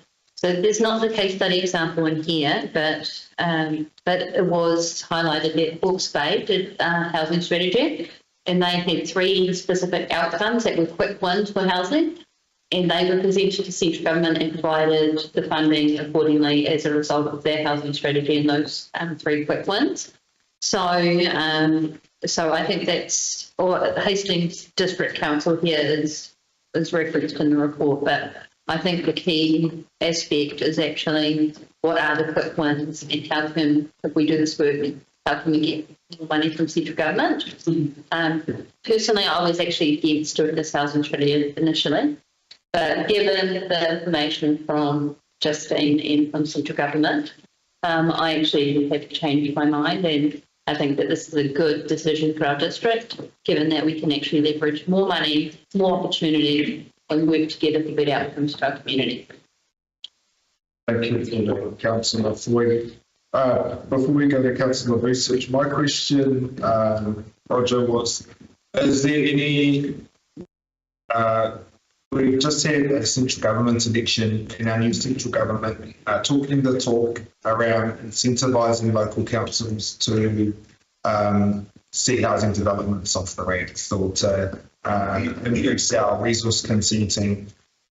Is there any way, shape or form that we can, what's it called to make something faster?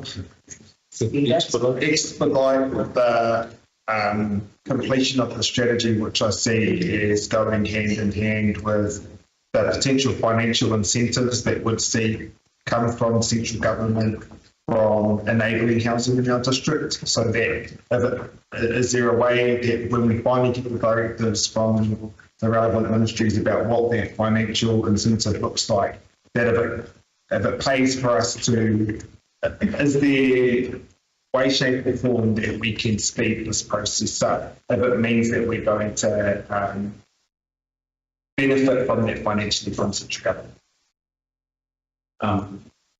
Challenging question. Yes. Oh, sorry. We obviously trying to take more time, we the thing that we have got to get. And we know that we need to fill that gap. So that's the reason why there's the interim action plan. The interim action plan can be reviewed at any point in time, and I think it should be regularly reviewed, especially with all these things that are coming. And so we can adjust our interim action plan with that updated information as we fill some of these data gaps, and to be able to respond to the changes that are coming from central government and be ready to be able to potentially take advantage of that. So that's why there's both the interim action plan and the strategy. Thank you. Thank you for that, Brian. We'll go to Councillor Research. Thank you. Thank you, Mr. Mayor. Bit like Councillor Floyd here, I was a little bit concerned. I didn't want to just see a strategy and another consultant doing a report. I wanted to see some quick wins out of that, and I was encouraged in the workshop when mentioned what Hawke's Bay was doing. This problem is way bigger than what council does, but I do support it. I think it's crucial that we have a strategy. The reason for that is there's so many things that we actually do that impinge on housing and housing affordability. And everything we do, including our roads, our planning and urban design, engagement with our communities, our structured plans, our consenting as well, which I know has been caused delay. But we need to do partnership with central government in terms of the policies, because they make a significant impact as well. And I'd also like to see, in fact, I was really pleased with Carol Bergen this morning in terms of what they're doing and having to talk to central government, and that gave a good example. And I think she mentioned that this is bigger than any one of us, and that's another important aspect, is to actually be fully engaged. So I do have a question at the end of this, and I'm looking at you there. What I take it in the strategy that you realise all of this, as we talked about in the workshop, and that you're going to encompass how that can be best done, including for the specific needs of different communities, involving central government to be more flexible with their policies so we can achieve some of the results. And of course, economic impact makes a big difference to when you can afford ours. And we impinge on that too. So over to you. So your strategy is going to being broad and looking like that, and then picking up on what we do and what our core business is, and therefore tailoring it to be very effective, working in conjunction with central government, community providers, and so on. So that's right. Yep, so I think, give me an answer. Right, yeah, it's not one question in that same. I think the point of the strategy has actually been clear in what the council's role is across that continuing housing, the housing continuum is divided, it explains that what they and in the early conversations around this, it's actually getting very, very clear about what role we do play. And it's not just saying that there might be a case we don't have a role to play.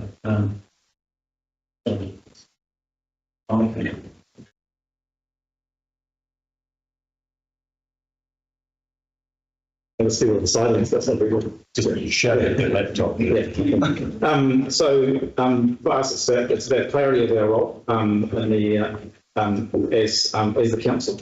And it might be that we don't play a role, or it might be some minor role that might play, but I think out of the strategy, what I'd see being successful is a very, very clear going forward that there's things that we should be, having central government agencies work on, or community housing providers, or other groups and organisations to work on that, and that's not council to make get involved in some of that stuff. I think once we've got that place, we've not got clear decisions when it came around to things that are brought to the table on housing development or social housing, etc. Does that make sense? Yeah. I would prefer the answer to say we do have a role, because I'm saying we do have a role. Yeah. We may not be directly building houses, but we do have a role, and it does impinge on housing. So that's why I'm saying we need a strategy, but it has to be broad in terms of identifying the key things that we need to do as a council so that we can actually help central government and communities and all the and developers. Plus create, individual jobs as well, so that we can achieve the result that everybody looking for, getting housing and affordable homes out there. Yep. Councillor Kiara and Councillor McNally. Kia ora.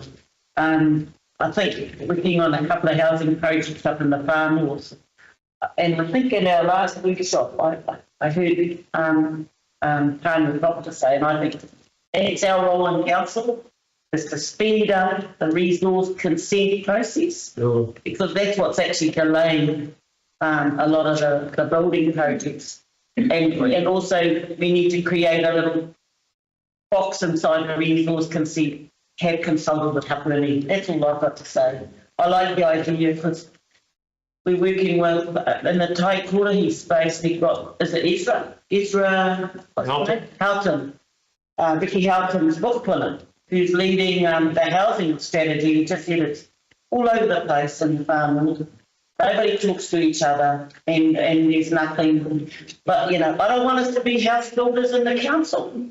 I don't want us to get caught in that. Our job is to assist in making sure that the resource, that can be one of our roles rather than just advertising.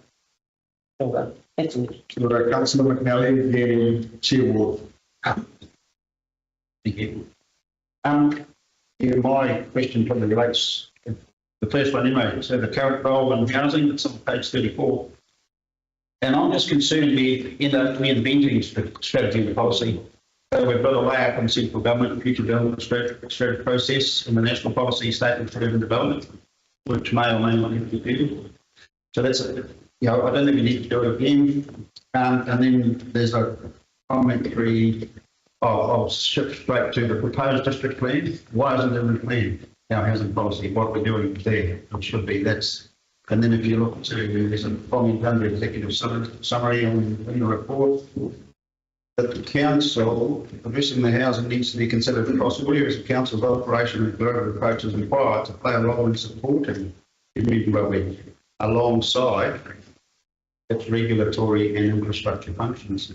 Really, some of the major issues is just infrastructure. Water, sewer, voting, parks, reserve. And then the one that really concerns me, they outline key stakeholders, and then on the top of page 35 it says there's lack of integration and coordination between stakeholders. What are we operating the side of the ability? We're not operating a big wheat farm.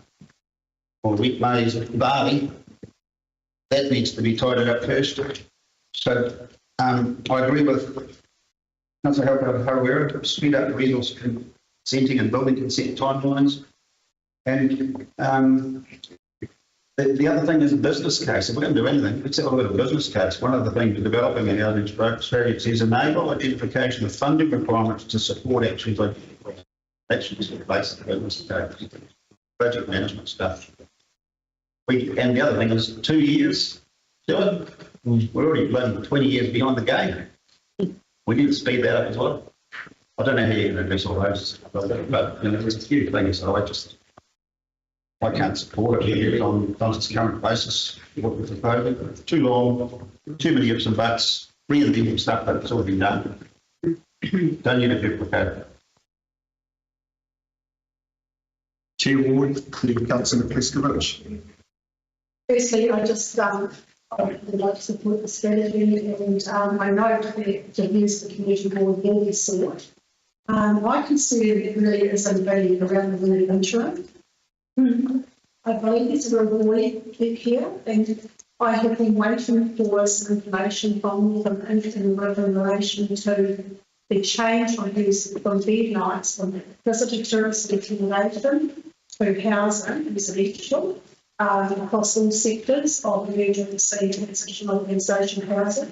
And I'm really concerned about this because we are being targeted in our built-up areas because there is infrastructure there.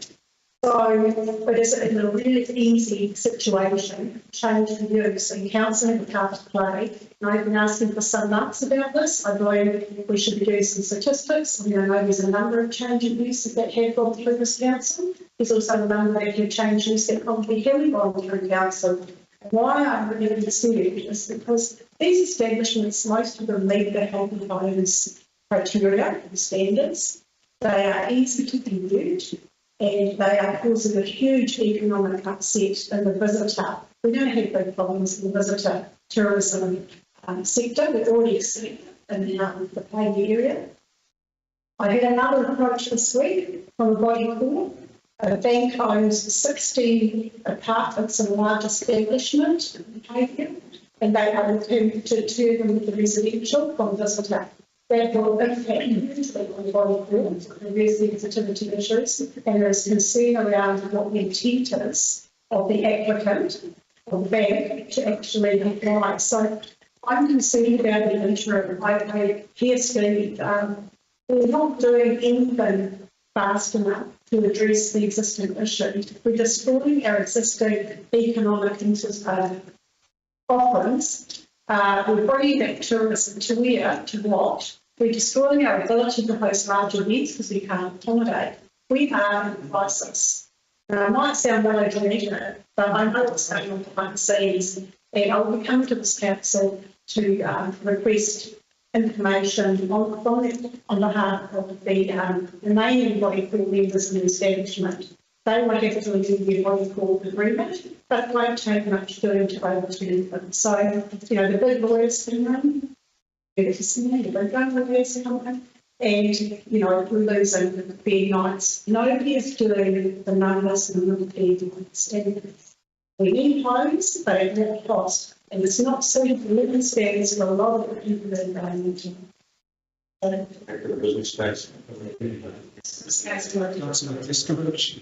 Kia ora. I don't support this housing strategy because in the next 50 or 60 days, the new government's going to take a butcher knife to Kaingaora, and Kaingaora, as we know, will no longer exist. There'll be no more Kaingaora. Then the Ministry of Housing and Urban Development, they'll be looked at so closely, and the coalition government will decide how much of their budget will be cut, because their budget will be cut. It will be cut because they want to change the focus from putting people and hotels into actual houses. This isn't actually going to derive any benefit for us here in the North, this strategy. It's not going to do anything. I'll tell you why. Because our tribe is the only tribe up here building houses at the moment. And we didn't need a strategy. We needed money and we needed people who knew how to write proposals. And by Justine over there, which is critical in terms of helping Māori men secure the money so that Mihi Harris could carry out the mahi. The new legislation that's going to be passed in this country is going to be a 66 square metre house that does not require any council legislation. And that's going to be introduced in the next 30 or 40 days. That means that for old people who can't afford to go into houses, like retirement villages, they're going to have the opportunity to have their own independence close to their tamariki, where the tamariki can just put up a 60 or 66 square metre house without a building consent, providing that it has a plumber or professional practitioners who actually carry out the money. Those are the types of initiatives that we need. This strategy is not going to help us do anything. It's going to waste money. It's not going to be 25 grand. In 2 years, it's going to be about 200 or 300 grand by the time it's finished. So I like what Whahilda said. Our lack of capacity, no infrastructure. Take Kaitaia, for example. You can't even sort the water out. So we still don't know what's going on there. Then there's the wastewater that needs upgrading. Needs upgrading because Te Rawa, they put their own guys in there and to pay $3 million of their own quid to do it because they've highlighted the deficiencies in our council and our lack of ability over the last 3 years to put our money where our mouth is and fix up our infrastructure. Now that Three Waters is gone, that nightmare is going to become our reality. The Crown's are not paying for Three Waters. So we need to think hard and realistically about this, and I don't want to be too critical, but I won't be supporting the strategy. Councillor McCall. Thank you. I have a question in relation to whether this will require the reprioritisation at a staff level. We've had a number of workshops on the work that we want done as elected members, and we're really good at putting more and more work on our staff. Minded daily, and we currently have something like 83 vacancies in this council. And when I read on page 36, the financial implications and budgetary provision, it says that this will all be done in-house. So if this is done in-house, does that mean that we're pushing something else out? And when we ask for it to be done faster, there's this old saying, you can have fast, cheap and good, but you can't have all three. So I'm not clear on what this might mean in terms of slippage of any other work program that we have on, if any. And I just would like to suggest that in the future, we add that to the compliance schedule, then we've got a clear idea of staff welfare, staff burnout, potentially. An audible paper, that's not my question. So check my slide. So when we got forward the proposed budgets for the long-term plan, this is in the long-term plan. So we were planning to do this everything. Again, that's subject to approvals and the applicant process. So we put forward $150,000 for over 2 years. Respect, that doesn't answer my question, Your Worship. My question is, we've had a number of workshops with staff, and they've said you've given us an enormous list of strategies and policies and streams that you want done. We can't do it all. Triage it, which we did, and it was not easy. And now we're giving them another something to do. This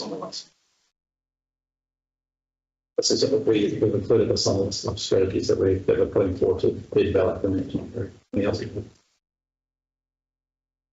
Thank you. Thank you for that. Deputy Magistrate Clerk, right over 5. Sorry. I just think Councillor Pleskovic for highlighting some of the issues around central government as reasons why the Farmers District definitely needs its own housing strategy.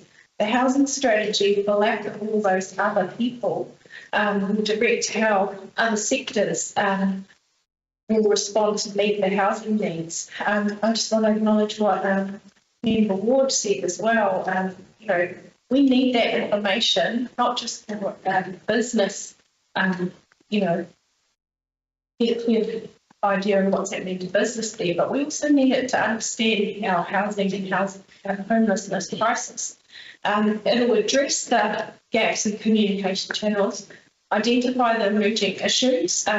Like for many whānau Māori, we got the gift of land, some of us back, but it's all in flood zones. So they need to understand what those natural hazards will mean for them when they're going to explore building there.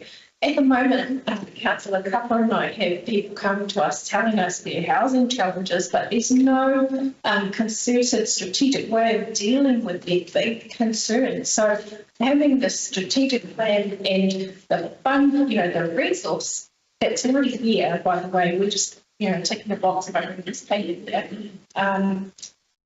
will help us to exert some leadership on managing some of the issues.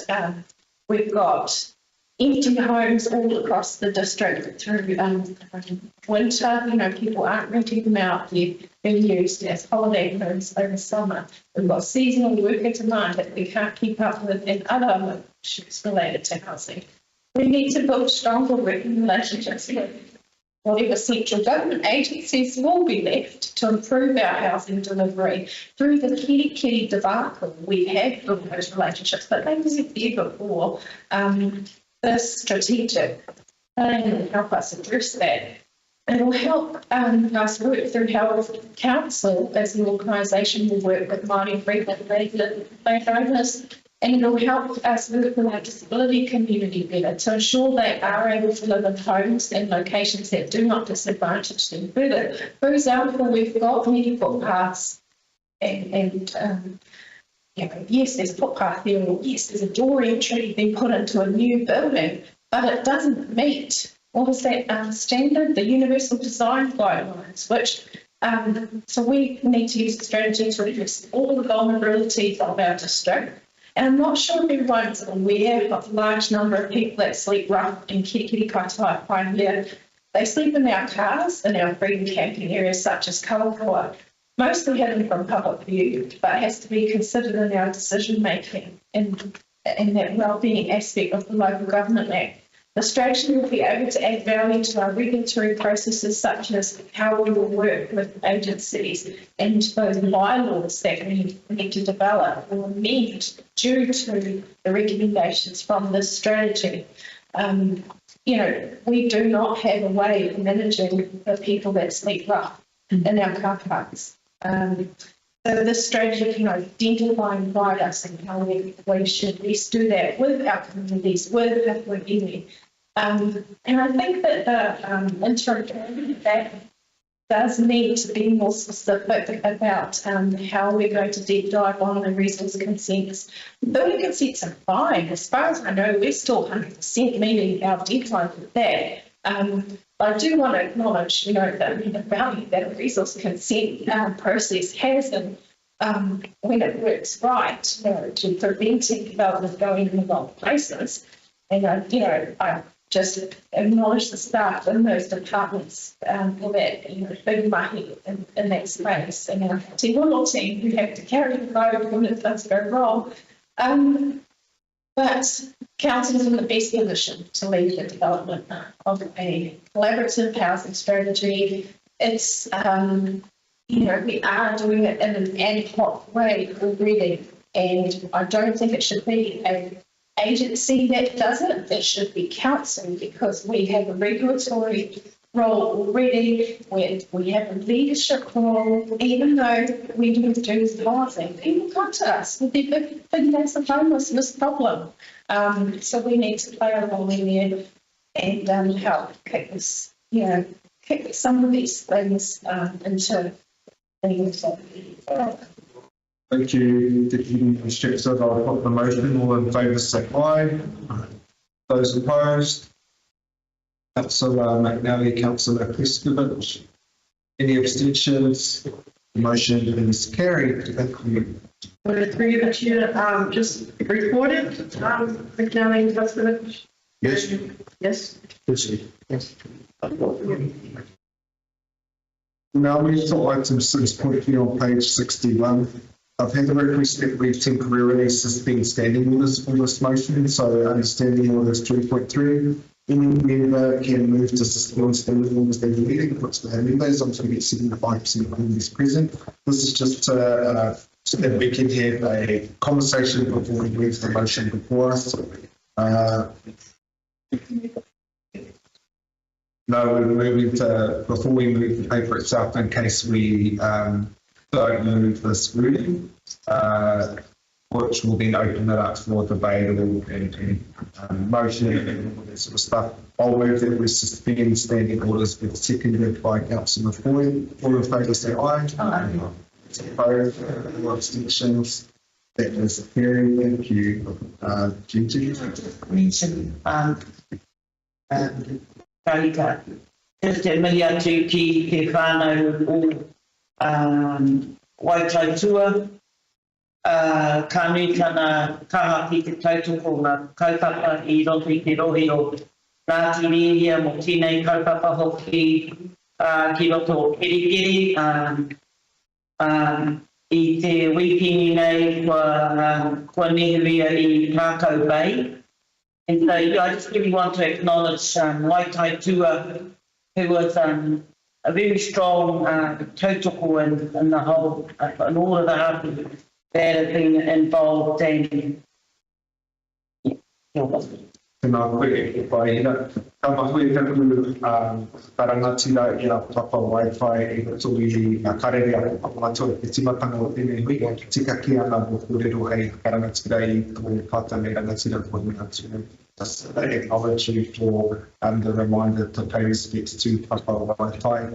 And I don't know the number of times this year alone that he's been in our chambers in all of the different places and spaces that he carried within our district, especially for Ngāti Rehia and Waipapa, which we will be discussing now. At that, and Roger, thank you for being there for questions, but I might just pass over to Councillor to give some context.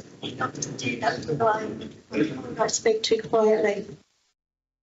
I put a paper on everyone's faces this morning, except I think you, babe. You got one? And the reason that I wanted to put that paper in front of you is that last week I attended a number of teams for to hear this paper coming before council today, and I wanted to thank staff and colleagues for responding to my call for help. I said I need help in particular Waitanga, and you responded that this missed the mark. And the reason it missed the mark for me is, and I'll get to it, is that it's what's not in the paper that worries me rather than what is in the paper. And I just wanted to go back and just touch briefly on a bit of history. So we commissioned a sports needs assessment here back in 2019. And this sports needs assessment identified that Kerikeri had a deficiency in field sports. Specifically, it recommended that we buy 10 hectares of land and build 4 fields for particularly football at that point in time, but it also recognised a number of other clubs. And in the back of this report is an extensive list of codes that we need to accommodate for sport and recreation at some point in the future. Council set out on a mission to find 10 hectares of land to build some sports fields on. And it took some years because we couldn't find a piece of suitable land. We were aiming to buy land within the Golden Triangle that forms Kerikeri Road, Waipapa Road and State Highway 10. Predominantly they are orchards, and the few sites that we did look at failed the hail test in that they had chemical and agricultural sprays used on them, and they wouldn't be suitable for children and sport. We eventually settled on the Low Farm. We entered into a sale and purchase agreement. That fell over. Some years passed, prices escalated. We put more money into the long-term plan, and ultimately we bought the Low Farm with the purpose of developing 10 hectares for the purpose of field sports. In doing that, I was tasked with leading, being the councillor, leading that process. I went to the chief executive at the time, Sean Clark, and I said to him, it would be very good to get some of the codes on board, because codes know what works well. I don't, but they do. So he put together terms of reference, and the terms of reference, which I have here, ask the codes to do the three things. Design this. Design what could potentially go on that site, and recommend a governance structure to council. So the codes did this, and we are in the process of building them. There have been some delays caused by the cyclones, and we were very fortunate that we were granted $2 million from the Provincial Growth Fund. So we were able to go from 4 fields to 5. We also had some other things that we didn't anticipate, such as having to widen and upgrade State Highway 10. And then we discovered, of course, this fibre optics runs through the middle of the site, and we had to move that. So there were some unbudgeted costs that we hadn't anticipated. Well, we are going to deliver this project late, 18 months late, because of the weather, but on budget. What we never did was bring a paper to council and say, do you agree to doing that? Council has never, we have never done that. But over time, this has become like a urban legend. This is what council is going to do. That, on the back of the packet estimate, at the time we put this together, was circa $50 million. It's never been costed. That was what we thought it might cost at the time. If we do this, this will be the most expensive asset on the Barwon District Council's books. Staff have already budgeted $200,000 a year to look after this. But I could not tell you what that would cost in terms of OPEX, maintenance, depreciation.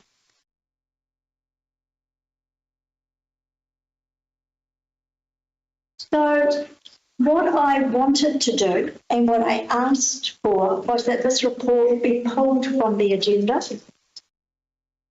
that I be given an opportunity to work with staff, my colleague Steve McNally, and possibly my colleague John Fusich with his audit, finance and risk hat on, be able to come back to you in, say, February next year. And so we need to do 3 things. First of all, we need to receive a paper that says, Council, do you want to do that? And if you do want to do that, it needs to be in our long-term plan. I've talked to Stu Middleton, who tells me if it's not in your long-term plan, don't apply for funders because they won't fund it. And in putting that in our long-term plan, it needs a scope of work. It needs to be estimated. And so elected members can have clear line of sight what this might potentially cost. That doesn't necessarily mean that council needs to own it. There are a number of mechanisms that we can use legally that we can transfer all that liability onto another party, but we've never had that conversation. So in terms of the paper before us today, the future management and governance of Te Pua Waitinga can be parked for now. It's not urgent. We're going to have 5 fields to maintain, and all that requires is mowing, and the staff have said we can have an internal booking system. Mr. Ackers commissioned GLG to do a new needs assessment. I haven't seen it. He references it in the report, but I haven't seen it. I don't know what it said. I don't know what it requires of this organisation to ring-fence any more land or not in terms of future provision for sport. This council needs to make a decision on what happens with the surplus land in part or in whole. But this report confers that responsibility to the sporting codes. The sporting codes, and I touched base with James Coleman on Friday, They don't want that responsibility. They're only interested in the little block with the sports fields on it. He was quite clear, it's not our job to decide what the zoning should be, whether or not it has a reserve management plan, whether or not council's infrastructure department needs access to some of the surplus land for water or wastewater provisions into the future. What is NRC doing in regard to flood hazard management mapping for Waipapa? When I attended the last committee meeting, which I was some time ago, they were looking at putting a swale drain right through the middle of that site and diverting all the floodwaters from Waipapa into the Waipapa River. What implications would there be, if any, from the spatial planning exercise? What implications, if any, would there be from the district plan? These are our decisions to make. But this report recommends that we put the entire onus of the development of the 46 hectares of council land in Waipapa onto the sporting codes with no professional support. So what I'm seeking, just to recap, is that this report is left to lie on the table, or better yet, defeated. Because if it's left to lie on the table, we need to come back and doctor it. I've been up all of Thursday night trying to figure out a way to rewrite it to achieve that. I gave up. I couldn't do that. What I would like to do is bring back 3 reports. 1, adopt that. And I think that's a grand vision, and I'd really like to do that. But we need to think about how we do that without burdening that on the nation. I want to support the sporting codes to be the best that they can be, and they have been amazing. And they will be a little bit frustrated by a further delay. But we need to get this right. And the other one is we need to break this down into your responsibilities in regard to the sports hub footprint and what our responsibilities are as council to the balance of the land. Hope that helps. Thank you for listening. So, Chief, like I was saying, I didn't commission Chair to report because of commission. Yeah, okay. Just a comment to Roger around, do you need it, will staff require by resolution the work necessary alongside Councillor Court, Councillor McNally, Councillor Research, and I'd say Councillor Kappa as our Sports North representative to bring back those agreement reports to us, or can they happen operationally without directive from our council? May I speak on this one? Yes, please. Chief Executive. Okay, thank you, Mayor Moko. Notwithstanding that I've authorised this report to come in front of council, I'd just like to say that I strongly support Councillor Court's corridor on this subject. I think we need to do some serious thinking on a vision statement for this piece of land, which is 2 things. It's strategic, probably one of the most strategic sites in Kirikiri Waipapa. It's also a sports hub. And I take Councillor Court's point that we can't drop that decision making and that steering capability on a group that includes all of the sports codes. I think we need to separate those 2 roles out. So, yeah, I strongly support the notion that I will work with Councillor Court. We will come back to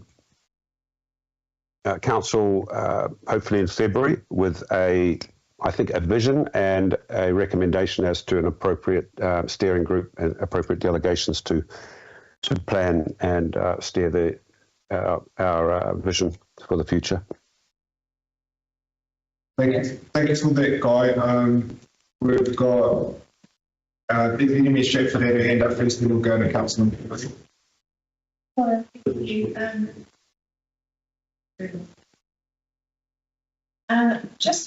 I was just pulling up the maps on the Northern Regional Council.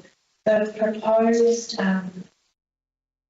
footprint for the stage 2 is all within the unit that doesn't flood. Everything else is in the 100 year, but you know how often a 100-year flood comes. Every 3. 50-year flood year. So, but I don't think that this highlights that really enough. So that clear part is where the sports covers, and the rest of the is, you know, that don't, but that's not part of the actual parcel.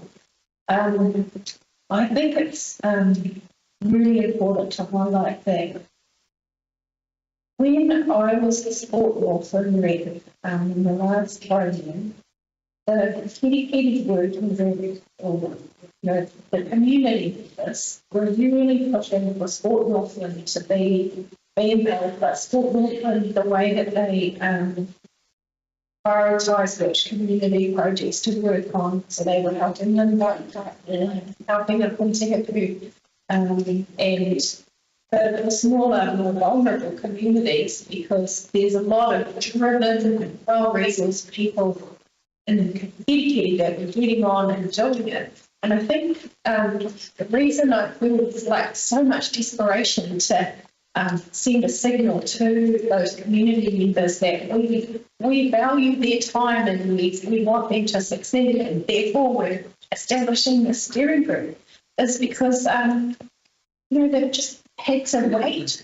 They've had to wait the last 12 months and not be able to advance anything, because in the last training we at the strategy planning and policy committee, we as a committee said, yes, let's go on to the next stage. You establish your autonomy, a separate entity, so that you can apply your funding for that proposed stage 2. We didn't want to own this because we want to help them be successful.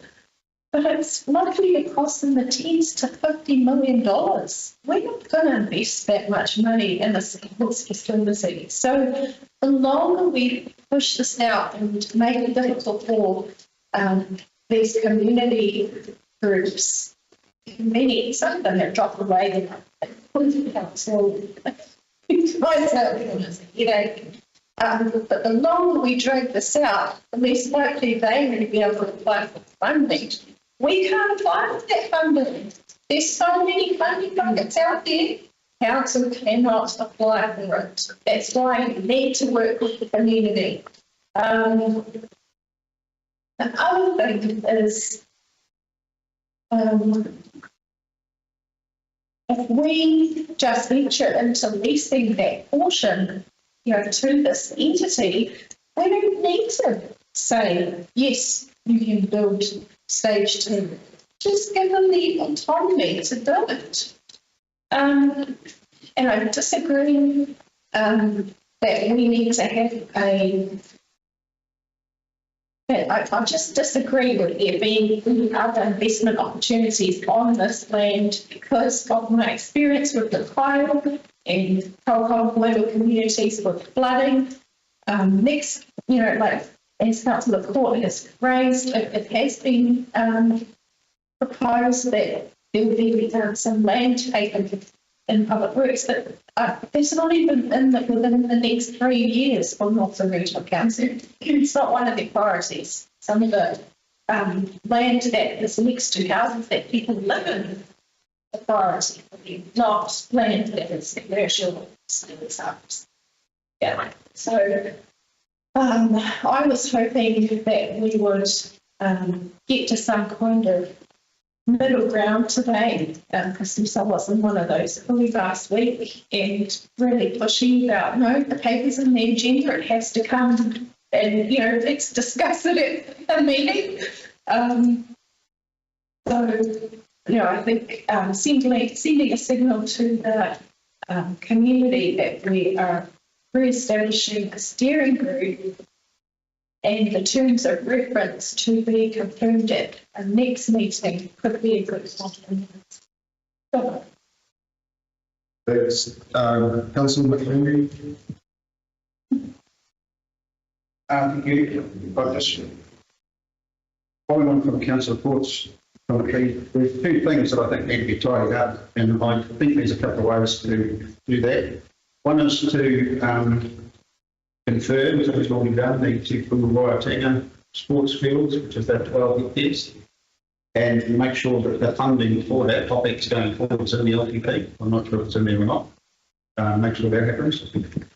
My understanding is the prior LTPs only approved purchase of 10 hectares for sports fields. So we've got additional land. We have a group of us, which includes Councillor Port, Usage and myself, that look at the project delivery across the Infrastructure Accelerator Fund and the major projects.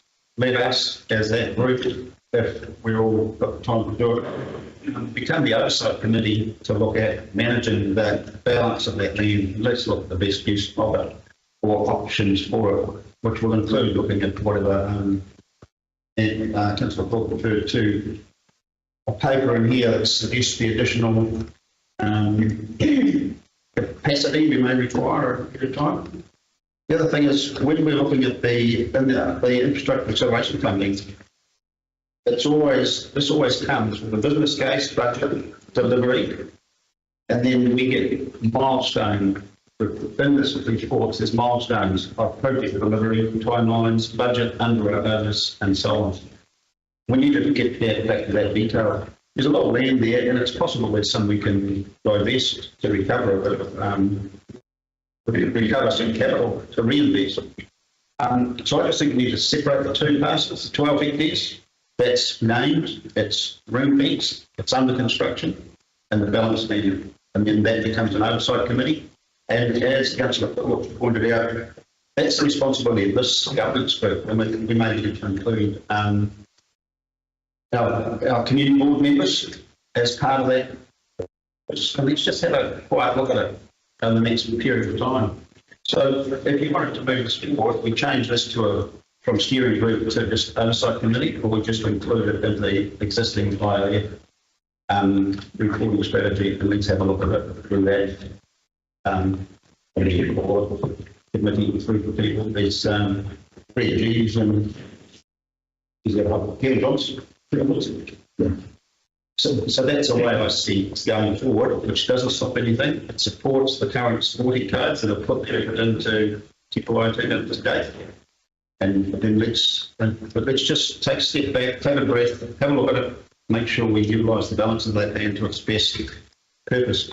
In 50 years' time, if it's all still there, it might be a park the size of something you see in some major city in the world, Christchurch, for instance.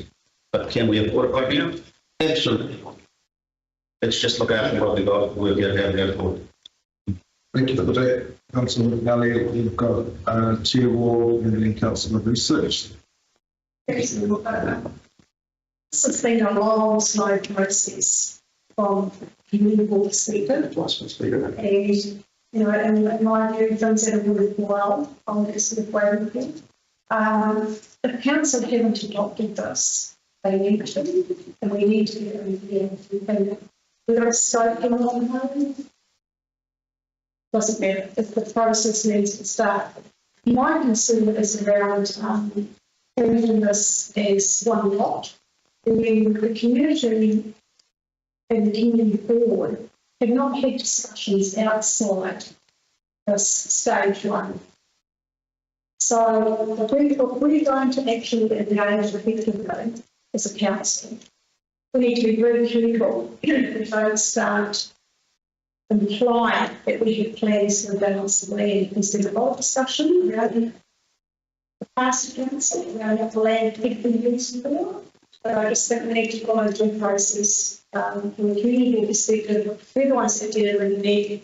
The only thing that's ever come to the table with the community board is discussion around the whole exercise park and the whole exercise area. We have never gone into the stage two. So I would be very, very hesitant and wouldn't support sending this council to block something in relation to the items. But we do need to move something ahead, whether it's today, next month, early next year. Thank you for that, Councillor.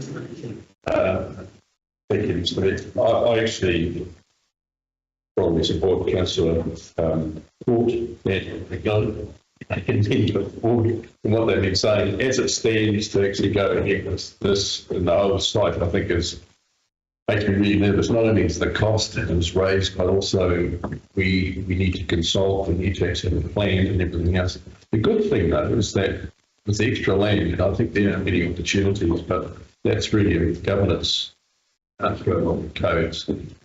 I like what Councillor McNally said, it's like we've got there in terms of those fields. Yes, we can go ahead and look. That's not going to be lots, we can do all of those. A reasonable amount of money, you can spend for the reports, about money. So it would be a waste not to do that. And looking at, I would prefer the overall picture being sorted out first and done, but never mind, this is where we are at the moment. So, but as it stands, I would keeps what's there. Thank you for that, Councillor Foy. Following which I will, yep, there you go. I've got several points here. I concur with Councillor in court. Can I just ask that anyone disagrees with Councillor Court? That you voice those, but if we have additional things for us to consider or the motion moving forward, that you raise those. Thank you. However, I think that what's missing from the conversation is the overall planning of the entire title. And it was very disappointing in the report that I've sort of had to get the flood hazard maps and sort of put that up against it and overlay where the sports fields are in relation to those hazards. The other thing that's not in the report, and I hope the staff are aware of it, is what was in the resource consent. And we all know that the conditions of that limit the balance of the use of the land. Why wasn't it in the report? So to answer that question, it wasn't a report, but one perspective, just proposing a governance structure. There is some detail there about what we need to do with the balance of land, it needs to be a reserve management plan, and then as a park at the moment. We can't just, there is some work to be done, but maybe we can subdividing it or further use for it, but it was for a sports facility, the whole block. And if we want to change that, we've got to go through an R&D process and to get the point of subdividing it as well. So there is a fair bit of work to do just to further change things that need. I think you think it corresponds to that. However, you can do a subdivision of it before you do a reserve management plan, and it's not actually even categorised in the district plan as a reserve. That's all. And so I think that the information in the report is lacking, personally. And also, I find it strange and then suddenly be surprised about a huge budget overrun for moving telecommunications. That should have been done as part of due diligence from our staff. And unfortunately, it's cost our ratepayers a lot of money. So that there is an example of doing that due diligence at the start, as well as the actual scoping of the project. You can put sports fields in a flood zone, but under the Building Act, you can't have those restrictions under Section 72 for hazards. So I think the overall master planning site is what was lacking and what still is lacking. And why, to Ed's point, that a sports code group should not actually be running this. This should be done holistically, and then we can move forward with that planning and potentially the subdivision. But to our CEO, who's online, just to highlight that we rely on our staff for this information, and these are very basic legal research projects that they should be doing for us, as well as overlaying any hazard information. And furthermore, $11 million for 5 sports fields. I mean, that to me is, I don't know how we can spend such a huge amount of money on pieces of grass. So I would question to our CEO going forward exactly what we're doing, how much it's going to cost, and what's the overall management of the If suspended, the standing orders, the DMS check. You're welcome. I just want to acknowledge that this report was done in response to a resolution made at the last meeting, and it may not be meeting everybody's expectations of the report because what it was meant to achieve is entirely different to what everybody's trying to achieve. And a collaborative steering group approach, I think, would, I don't know, I may disagree, but I think it would meet the needs of ensuring that there is still that community voice in there. And if we do not have that collaborative approach, we're going to end up holding the whole day for the whole time, and it'll just end up with white up. So, I do want to suggest that we, I'm going to try that we have the steering move the resolution, but amended to, in the terms of reference for their implementation. Because there's two different things that elected members are trying to achieve here. I'm trying to achieve a steering group that works collaboratively, because we're not here for us, we're here for those community groups and residents and ratepayers. For lack of a seconder, I guess it lies on the table. Okay. For starters, Roger, my sincerest apologies to you for cracking the whip to say, no, mate, I told members we would have this report at December meeting, you get it done for me, and you did. So, for whatever smacking, I take that on, and I really do appreciate the fact that I was able to for exactly all these reasons I'm saying very right. So, not much detail, you know, but also trying to appease things. So, you know, the paper was written deliberately to, I guess, initiate the debate. To be frank. No, so apologies and thank you at the same time, Roger, for your incredible responsiveness. When I didn't see this on my council agenda preview, I was on the phone, we had a quick meeting, and we got it on the agenda in any case. Believe me, it was a lot of you at lunch from pretty having that. So, what I want to try and do, because I've heard a lot of solutions come up as to where we go next. Anne has raised some wonderful ones. We've got some from Steve, Felicity, John, Kelly as well. There are separate things going on here that we need to have tidy up, but I heard from the Chief Executive that this is something that he is taking a particular focus on. So I'm going to, just for the ease of it all, ask that this does just be left to lie on the table for now.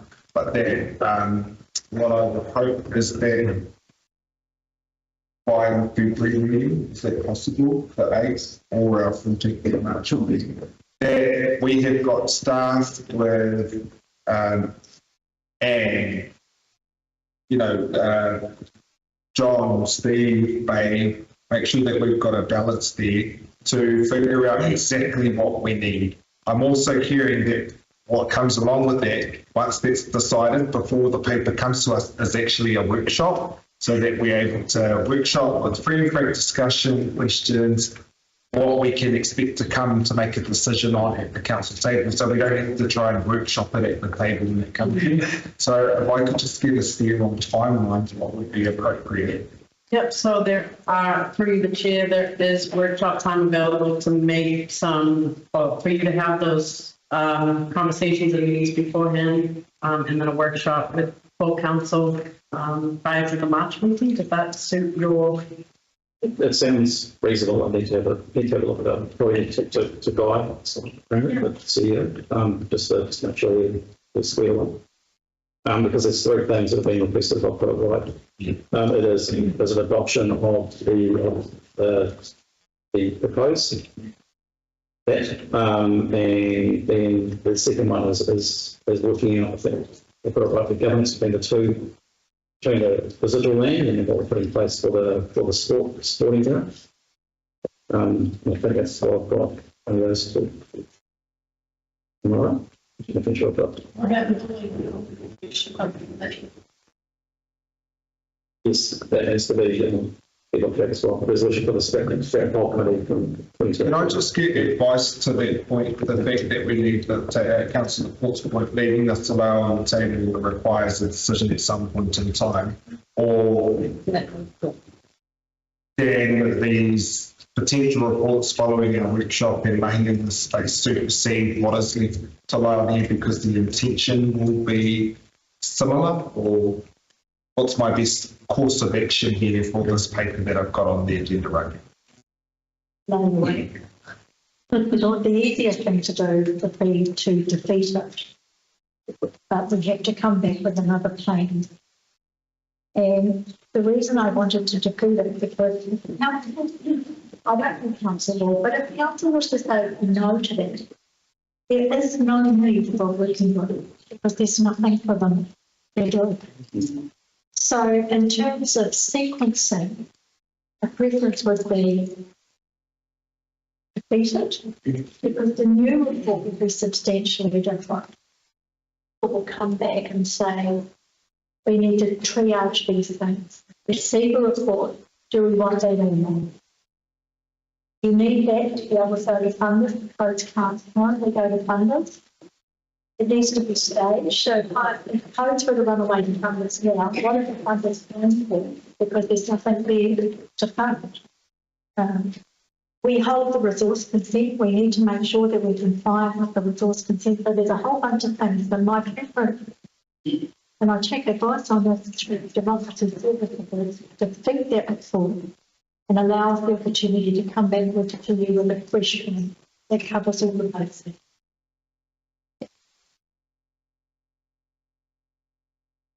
I'll just point out on the second that Steve's point is staging it and build costings for it. If I don't think I've ever seen a costing, you might have seen it, but I've seen nothing that actually tells you exactly what it's going to cost. I estimated it somewhere between 30 and 50 million potentially. I don't know because there's a lacking, they can build a lot of detail lacking.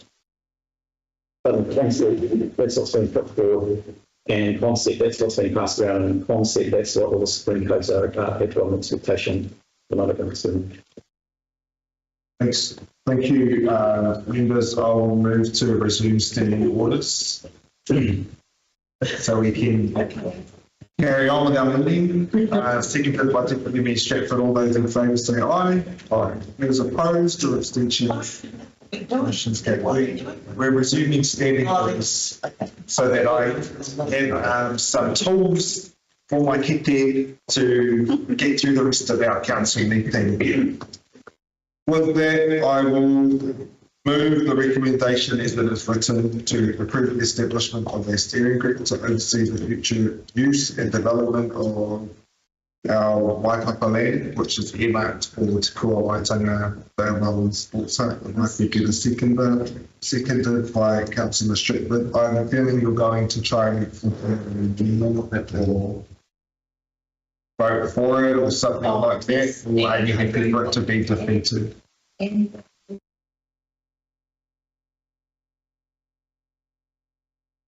Is it preference for this? Just a reminder that the option is not to leave it to lie, but to defeat this. If this motion is defeated, any additional commentary, or we can put notes to go with it, please. Not without it being a double negative vote.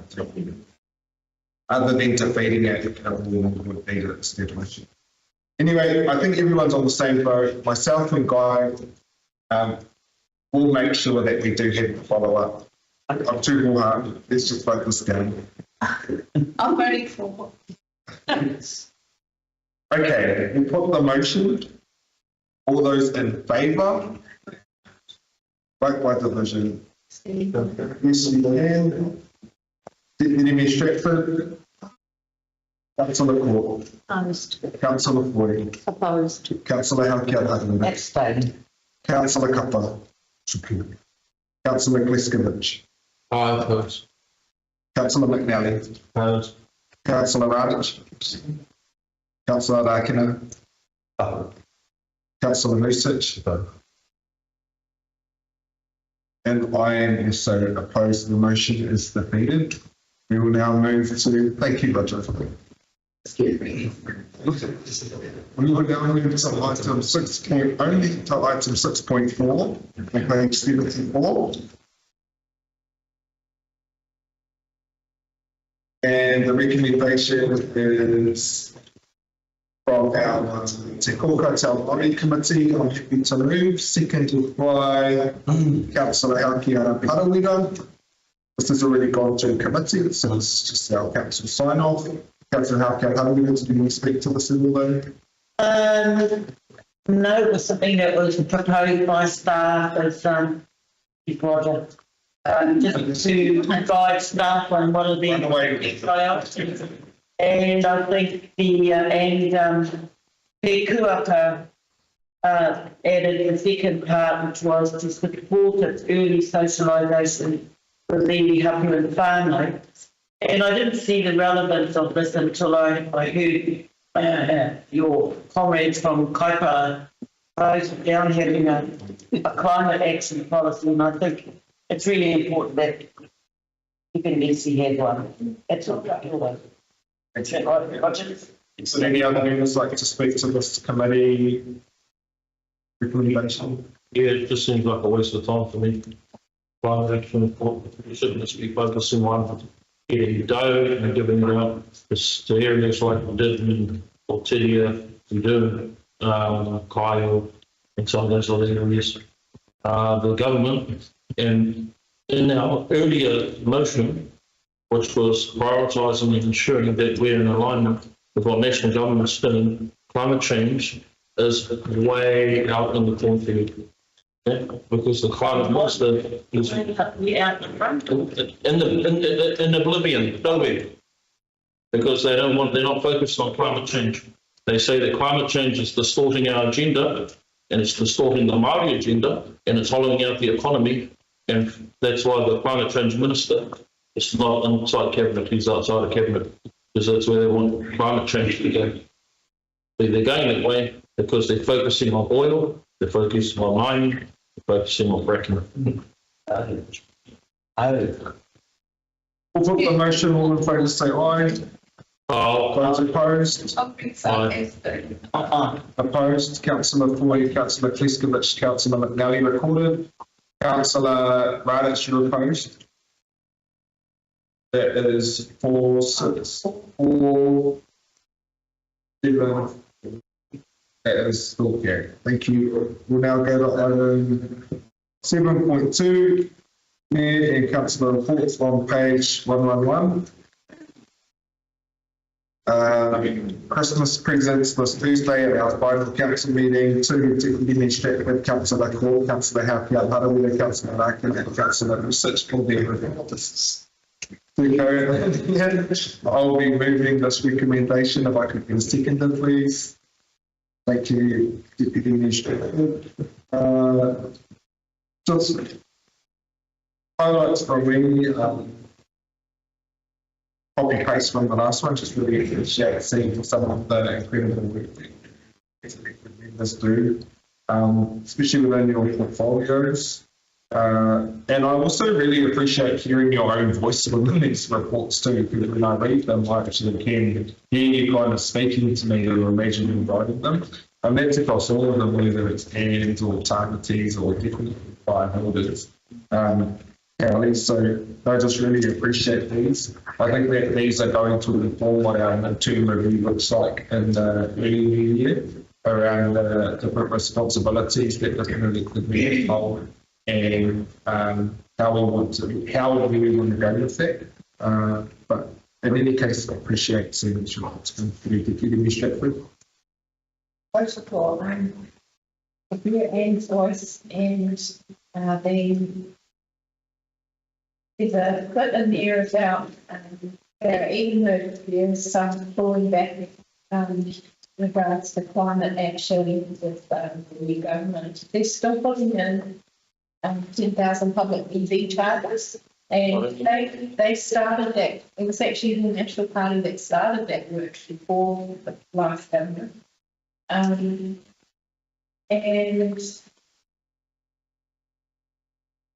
There was one week she was yelling in her report, but I can't find it.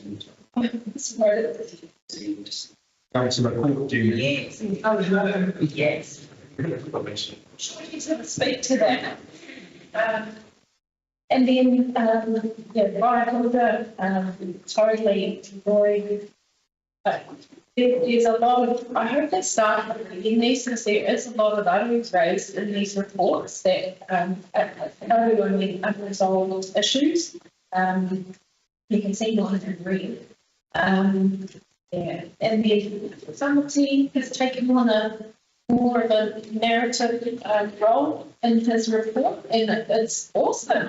I was almost going to message him the other day when I was reading it, but I couldn't talk, so I was just really enjoyed your report, Tamsi, and I think that our members of the public that do read our agendas, I know they read these parts in particular because they message me about it, so it's good on you for adding that, those comments in there. That's me. They're opening the floor to any other members who wish to comment. In which case, we put the motion. All in favour, say aye. Aye. Those opposed or abstentions, motion is carried. We just acknowledge the warm fuzzy, except Councillor Ruffin is closing comment and carried up. That's really not important. Acknowledge, thank you, Councillor. I think this is the most Councillor Aiken has ever said. It's written down. No, the statement. I'm going to try and squeeze in one more page before we break for lunch, so we could go to page 150, item 7.3, something non-contentious whatsoever. Receive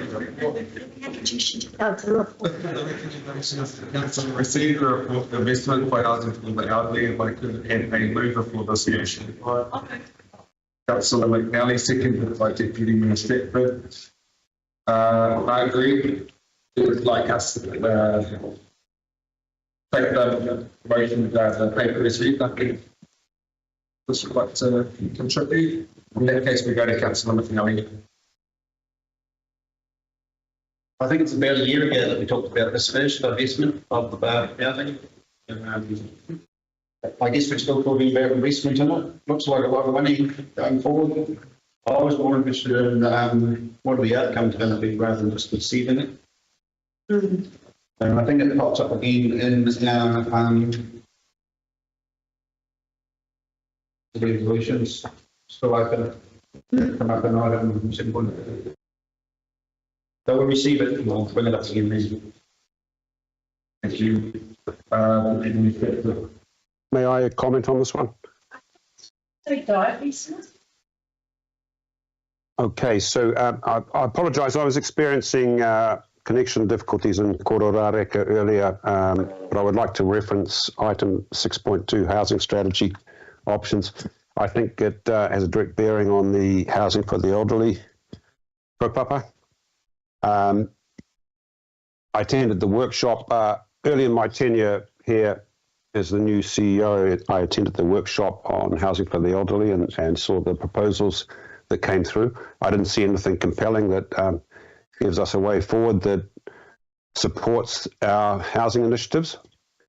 So I think, as we said there, we want to do a review subject to the valuation of this portfolio, but I think there's a bigger picture to take into account, and it weaves in with the strategy. And just to comment on the housing strategy that I didn't make earlier, I've had discussions with HUD. We've agreed that we can expedite this process, so we'll be looking to table something in the first quarter of next year where we have at least an interim strategy, which is going to be very much focused on a situation analysis and also very much on the connectivity Council has to supporting housing in the region. And that is very significant in my opinion, and it goes from consenting to district planning.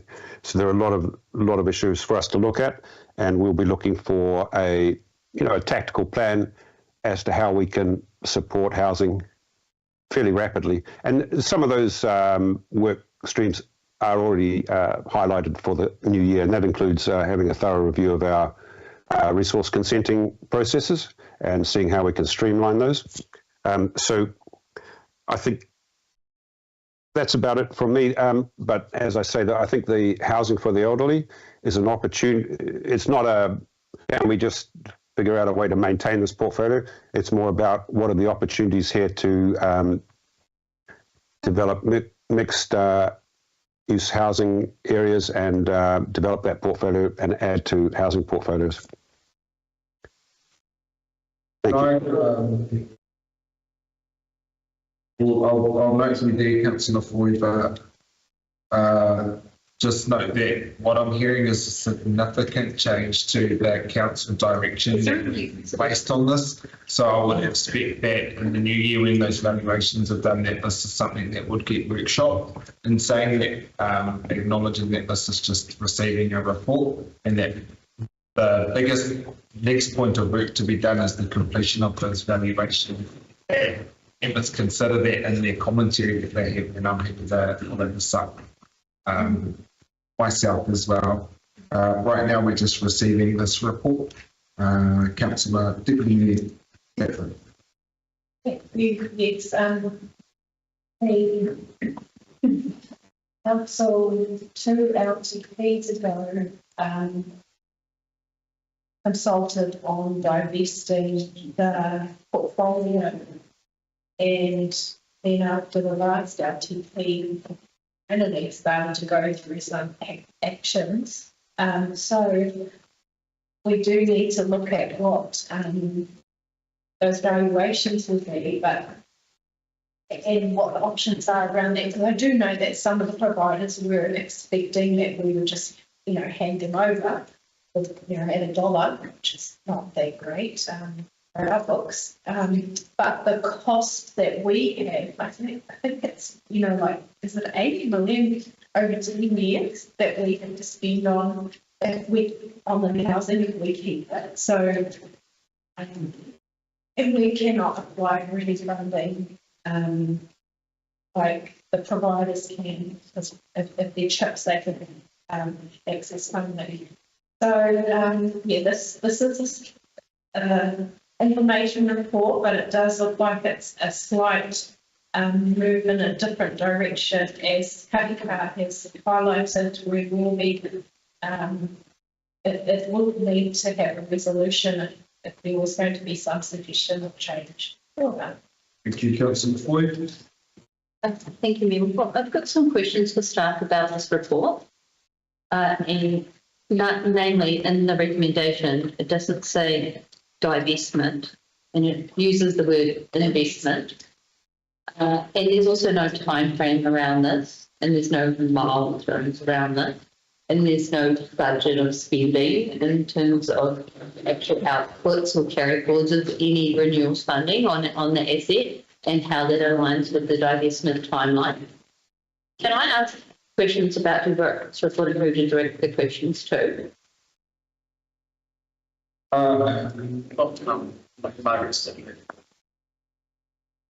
Yeah. Sorry, the question, sorry. I think, Councillor Foy, if I may, in the interests of time, that this is just receiving a report. But within this report, it highlights that we are expecting the valuations for our housing for the elderly portfolio to come through in the early year, at which point I think would be expecting decision-making paper to come to us. What I'll ask of our staff is that we ensure to get a workshop in the new year so that we can have a proper discussion with staff alongside about all of this, where Margaret, I would have the team would have material briefed for us to come through. We can have questions go across so it can be a really wholesome discussion about the potential next steps, and also allow our Chief Executive to speak to them as well, rather than potential questions that will not be able to be answered sufficiently today. Councillor Foy. The reason I'm asking questions is because as I read this paper, it seems like it's a direct negative to the council direction, which we've got not given just once, not twice, but 3 times, and then had a workshop on. And then we've had two workshops on, And then further to that, we have had a program of works to a lot of ratepayers' hard-earned money that we're spending, all in the same time as the divestment, which has already been directed 3 times to our staff. I have frustration that staff, we give direction, and then if the staff don't like that direction, they intentionally put up barriers to slow down the process. And in this case, it's actually opposite to our direction and is saying investment in housing for the elderly. And there's no time frames and milestones to that. So I think our CEO's online. I would question our CEO that if he's actually following the council direction and the council motions, and to give effect to that a timeline with milestones and funding budgets to ensure that we meet that divestment as per the direction. One of the ways I would suggest, Councillor Boyle, to any members that you can show that you do not support what Mr. saying is by voting in this paper that we do not receive this report if you so wish. We've had 2 hui with potential people who've tendered. So I'm just saying, just for myself personally, that we're sort of going along this pathway. And so I have been asked by other people, what's the process, what's going to happen next? So whenever that happens, that would be good. If we could give those people who tendered, who run these, Kaumata Puya flats. And the other thing was something that Penny Tory raised before, and it may relate to our rating bill. Well, it would be good to sort of reflect in the future rating policy. If we're going to put the 67 square metre housing without reasonable consent, that those whare aren't laboured with another rate set, because that's been an issue that's come up with elderly people who have put puia kaumata flats on their property have been charged twice for rates unless they get rid of the stove. So they have to have something like a little 2-burner or something and not a whole stove oven. Otherwise they get charged for a full set of rates. Just something to think about. Silly stuff, but. Councillor McNally, would you like to write a reply? All in favour of the recommendation, say aye. Opposed. Sorry, vote by division. If you give me a Councillor Paul, Councillor Boyd, opposed. Councillor Halkett-Harvey, Councillor Kapa. So are we receiving or we just receiving? In favour? Opposed? Councillor Kiskovich. No, I don't want to receive it. So opposed? Yeah. Councillor McNally. Councillor Radich.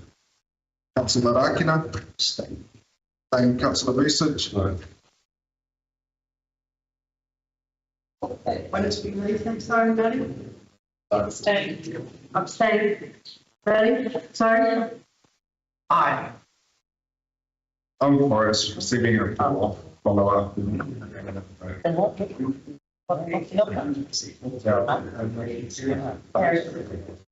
Vote is carried. We will now break for lunch. How much more do we have from Mr. Lee?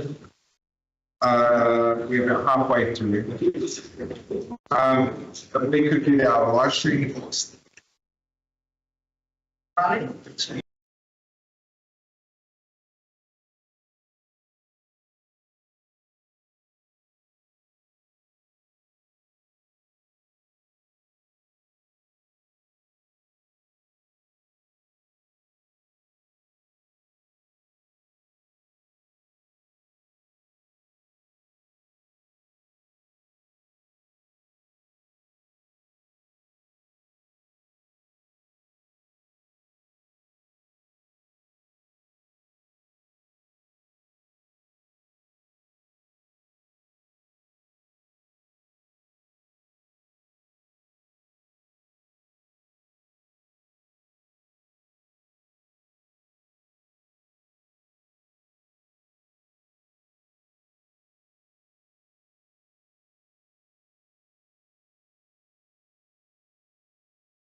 Thank you. Welcome back to our council meeting.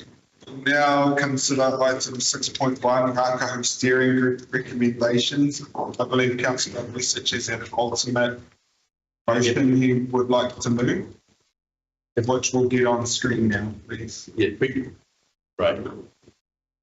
And if we can be read out, I'll just go down in front of me, please. Yes. That's what I move.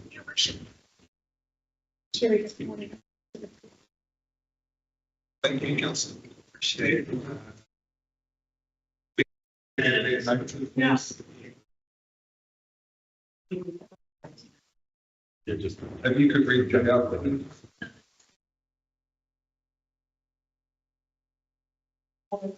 B, cancel agreement, and C, confirm steering group guidelines covered by council, resolution 2021.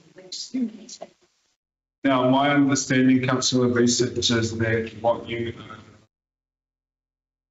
recommending here is what is said within the staff report, but it is by way of response to the deputation we received from the Ngākanu Ngākohu Whānau Whenua Trust, and the particular wording that would be more appropriate, that they would appreciate it. So I could pass that to you to speak. Yeah. So the first one, the wording that's actually there talks about all assets, provide a list of all asset transfers to the 3 million entity, but quite frankly, they don't need that. They were just concerned about the Kara Dam, and I think Dee's mentioned that today, so we restrict just to the Kara Dam. B, that is simply saying that the council will cancel for the repair agreement. That's something that's of concern, and that's the only challenge in the court that we're facing. Now, the full repair agreement was just what it says. It was a repair agreement. That's been for a number of years. Pretty much the work's done. There was a mention of being able to use the board, and there is a concern that it means that we can't use, can't get access because part of the board's not on the right of way. But that is not strictly correct, because there are about 3 areas where our current road goes through that's outside of our area. So it doesn't change anything by doing that, and I'm happy to hear from any other comments. Now, as regarding C and D, the wording of that, which was raised at the steering committee, Ngākahu steering committee, really is reiterating when the steering committee was first set up in 2021, and it's saying that council will be the committee of work respectfully and in good faith. And referring to staff, and I know it was raised in the recommendation in the report, and staff rightly said, what does further action actually mean? In the original document there, it says that council staff, everybody would actually support the steering committee to achieve its purpose.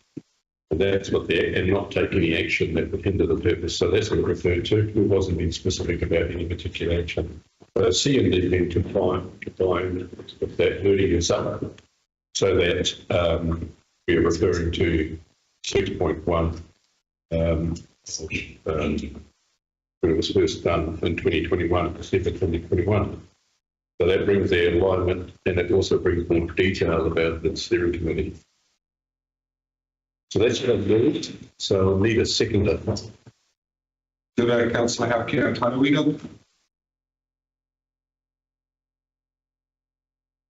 Thank you, Councillor. Just one, yeah. So, and obviously I support those. It will be we taking action going forward. It's not. We've still got a lot of work to do to commission the dam and develop the work in good faith with them. Potentially can save the council a lot of money in terms of decommissioning by working in the partnership, getting in good faith. So that's a step forward. That's my comment for the moment. Councillor Tauranga. I protocol those 3 simple recommendations, and I think what Maddie and John know a lot more about this than I do, but it's been long on the books since 2011. We need to sort of move forward and decommission the dam and be very proactive about doing that. And I think that one of the objections about, I suppose, what Ngākahu wanted was that they wanted the steering committee and Ngākahu Ahuwhenua Trust to work together and say these are the things, the actions that we want to happen. They're very simple.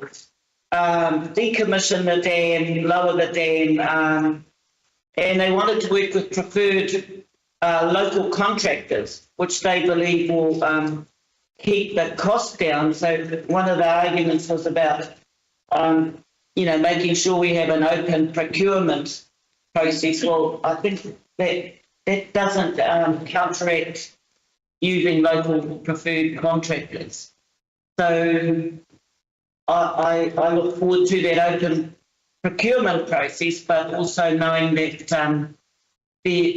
there is a preference for local contractors because they've had a long working relationship, and locals can do good jobs too. It doesn't necessarily need to be, I won't go further than that. So just to go to those recommendations. Thank you. Are we opening the floor? Councillor Roach. The contract is satisfaction of the problem. All the meeting. Contract is for cyber and it's covering items. The same issue is it's here on the recommendation. So the steering committee will inform council and chief executive those working to help inform the council staff in their decision making. What do you mean by that? We've moved the alternate. Councillor Radich, we've moved an alternate motion that removes C and D, and that has been moved to. If we could just get up the alternate motion, please. The alternate motion removes the wording of C and D and replaces it with the wording from a prior motion resolution, which states.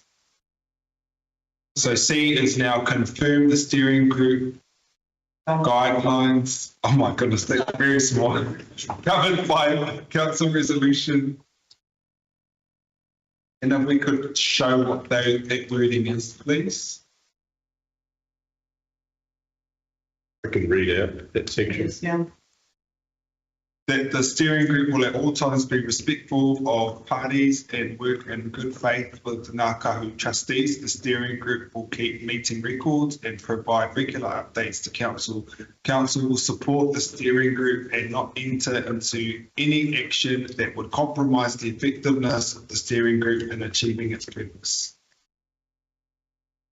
So the steering group and that in our discussion we had. The steering group sits there to allow for discussion that is from governance to governance. It's not making any. It doesn't have a dollar value given to it or delegate authority. It is providing that insulation effectively. So that we're talking to the trust and the members from council. And we're working together to find a resolution to go forward. That was the whole purpose. So what it means is that all the side talks that potentially could happen, and it has happened in the past, which is called the fence,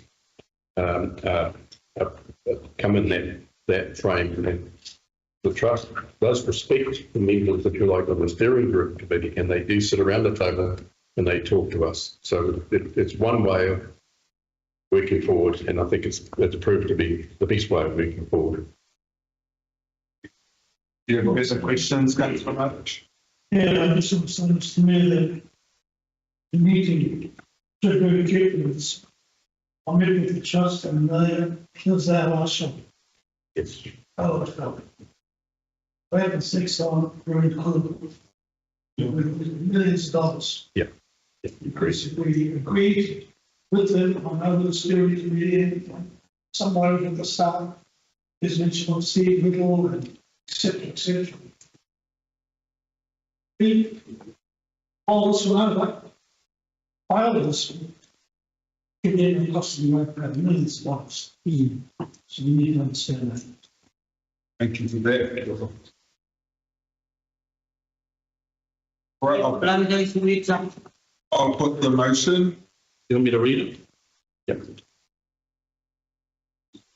Motion is on the screen there. All in favour say aye. Aye. Those opposed? Abstentions? Noting the councillor is not present on that vote. Councillor abstention. That is carried. Now move to item 7.4 on page 157. Our council open resolutions update. I'm happy to move, seconded by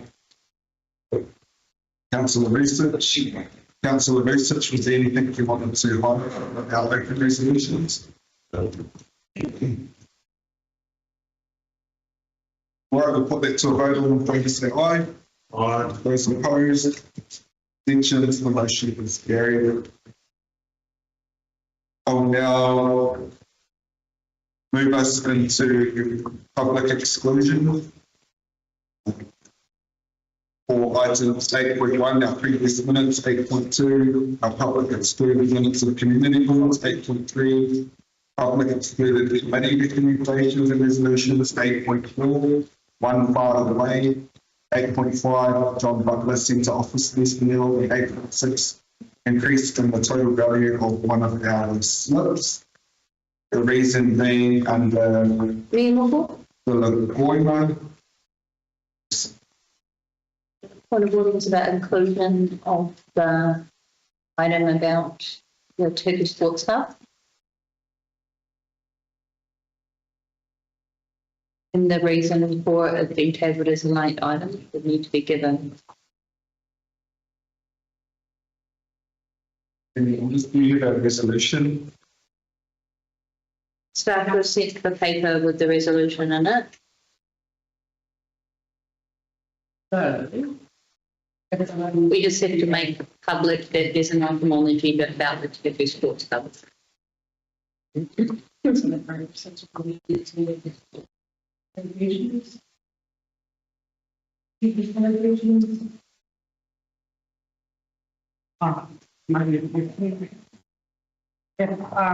meant to be a major items on the agenda, it was meant to be.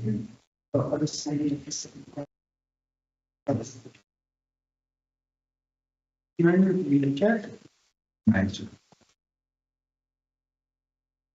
Mine can only be considered by a report at the next meeting. Major documents considered today of 75% of meetings. so we can.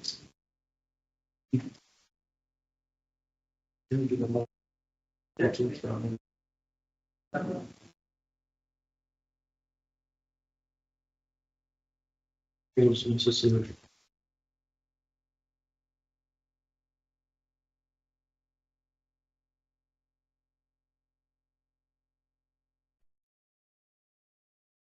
I can find that for you, what do you mean by you read the? So, Councillor McFoy is moving that council consider budgetary shortfalls for the Te Huku Sports Hub is understanding orders 9.12 items of business not on the agenda which cannot be delayed. A meeting may deal with an item of business that is not on the agenda where the meeting resolves to deal with that item. And the chairperson provides the following information during the public part of the meeting. That's right now.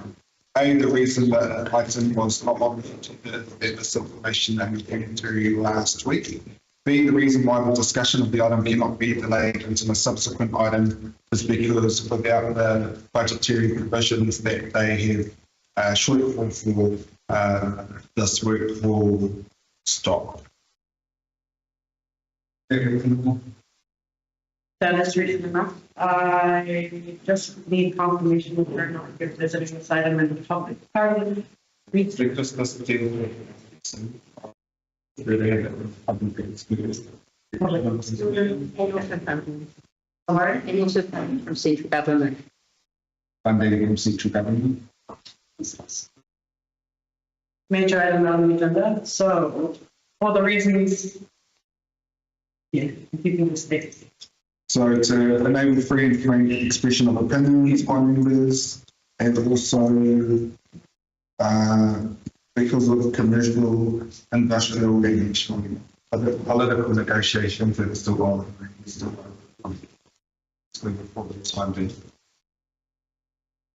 And the item for us to discuss is Te Heku Sports Hub. Capital funding concerns?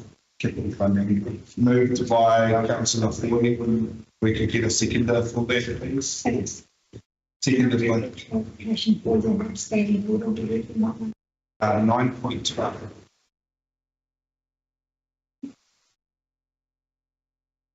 So do we have, do we have to?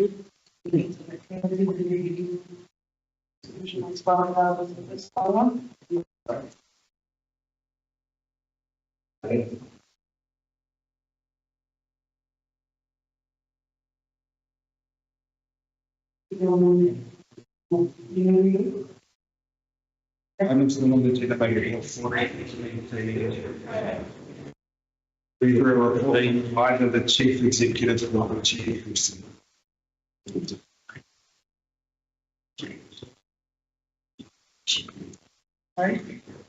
This report from the minister come from me, which I did send to our chief executive. But does that count? Anyway, I'd rather move it and then put it at the end so we can get something. But at least we've done that in this public section of the meeting. It's been moved and seconded. All in favour, say aye. Aye. Those opposed or abstentions? Opposed? Opposed? That still constitutes at 75%. All of the opposed, sorry, maybe. That is carried. That will become a part now of our resolution to exclude the public for all of our papers, including this one. A part of this resolution will be for our interpreter to remain in the public excluded section of the meeting. It's just here to speak. I think he doesn't need. Sorry, yeah. All right, all in favour say aye. Aye. Those opposed or abstentions? And the motion is carried. If we can get confirmation that our live stream has been paused.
In any case, thank you very much, elected members and staff, for what has been a pretty crazy year, to be honest, since the start of this year. So I thank you all very much. I know we've got one more long-term plan workshop that we get together, but in terms of for the public, though, this is our formal council meeting for this year. All the best to our community boards for their final community board meetings this year. I'll close this off with karakia. Otherwise, please have a Merry Christmas and stay safe. Kia tau, kia tātou katoa, te ata whai o kāta mariki o hiu kai te me karaho te atua me te whiwhinga tahitanga i te wairua tapu ake. Amen. Good everybody, thank you from the people of Te Rarawa. Hey, wawe, tika I tō. Oh, hey, it's so good. Is there anything?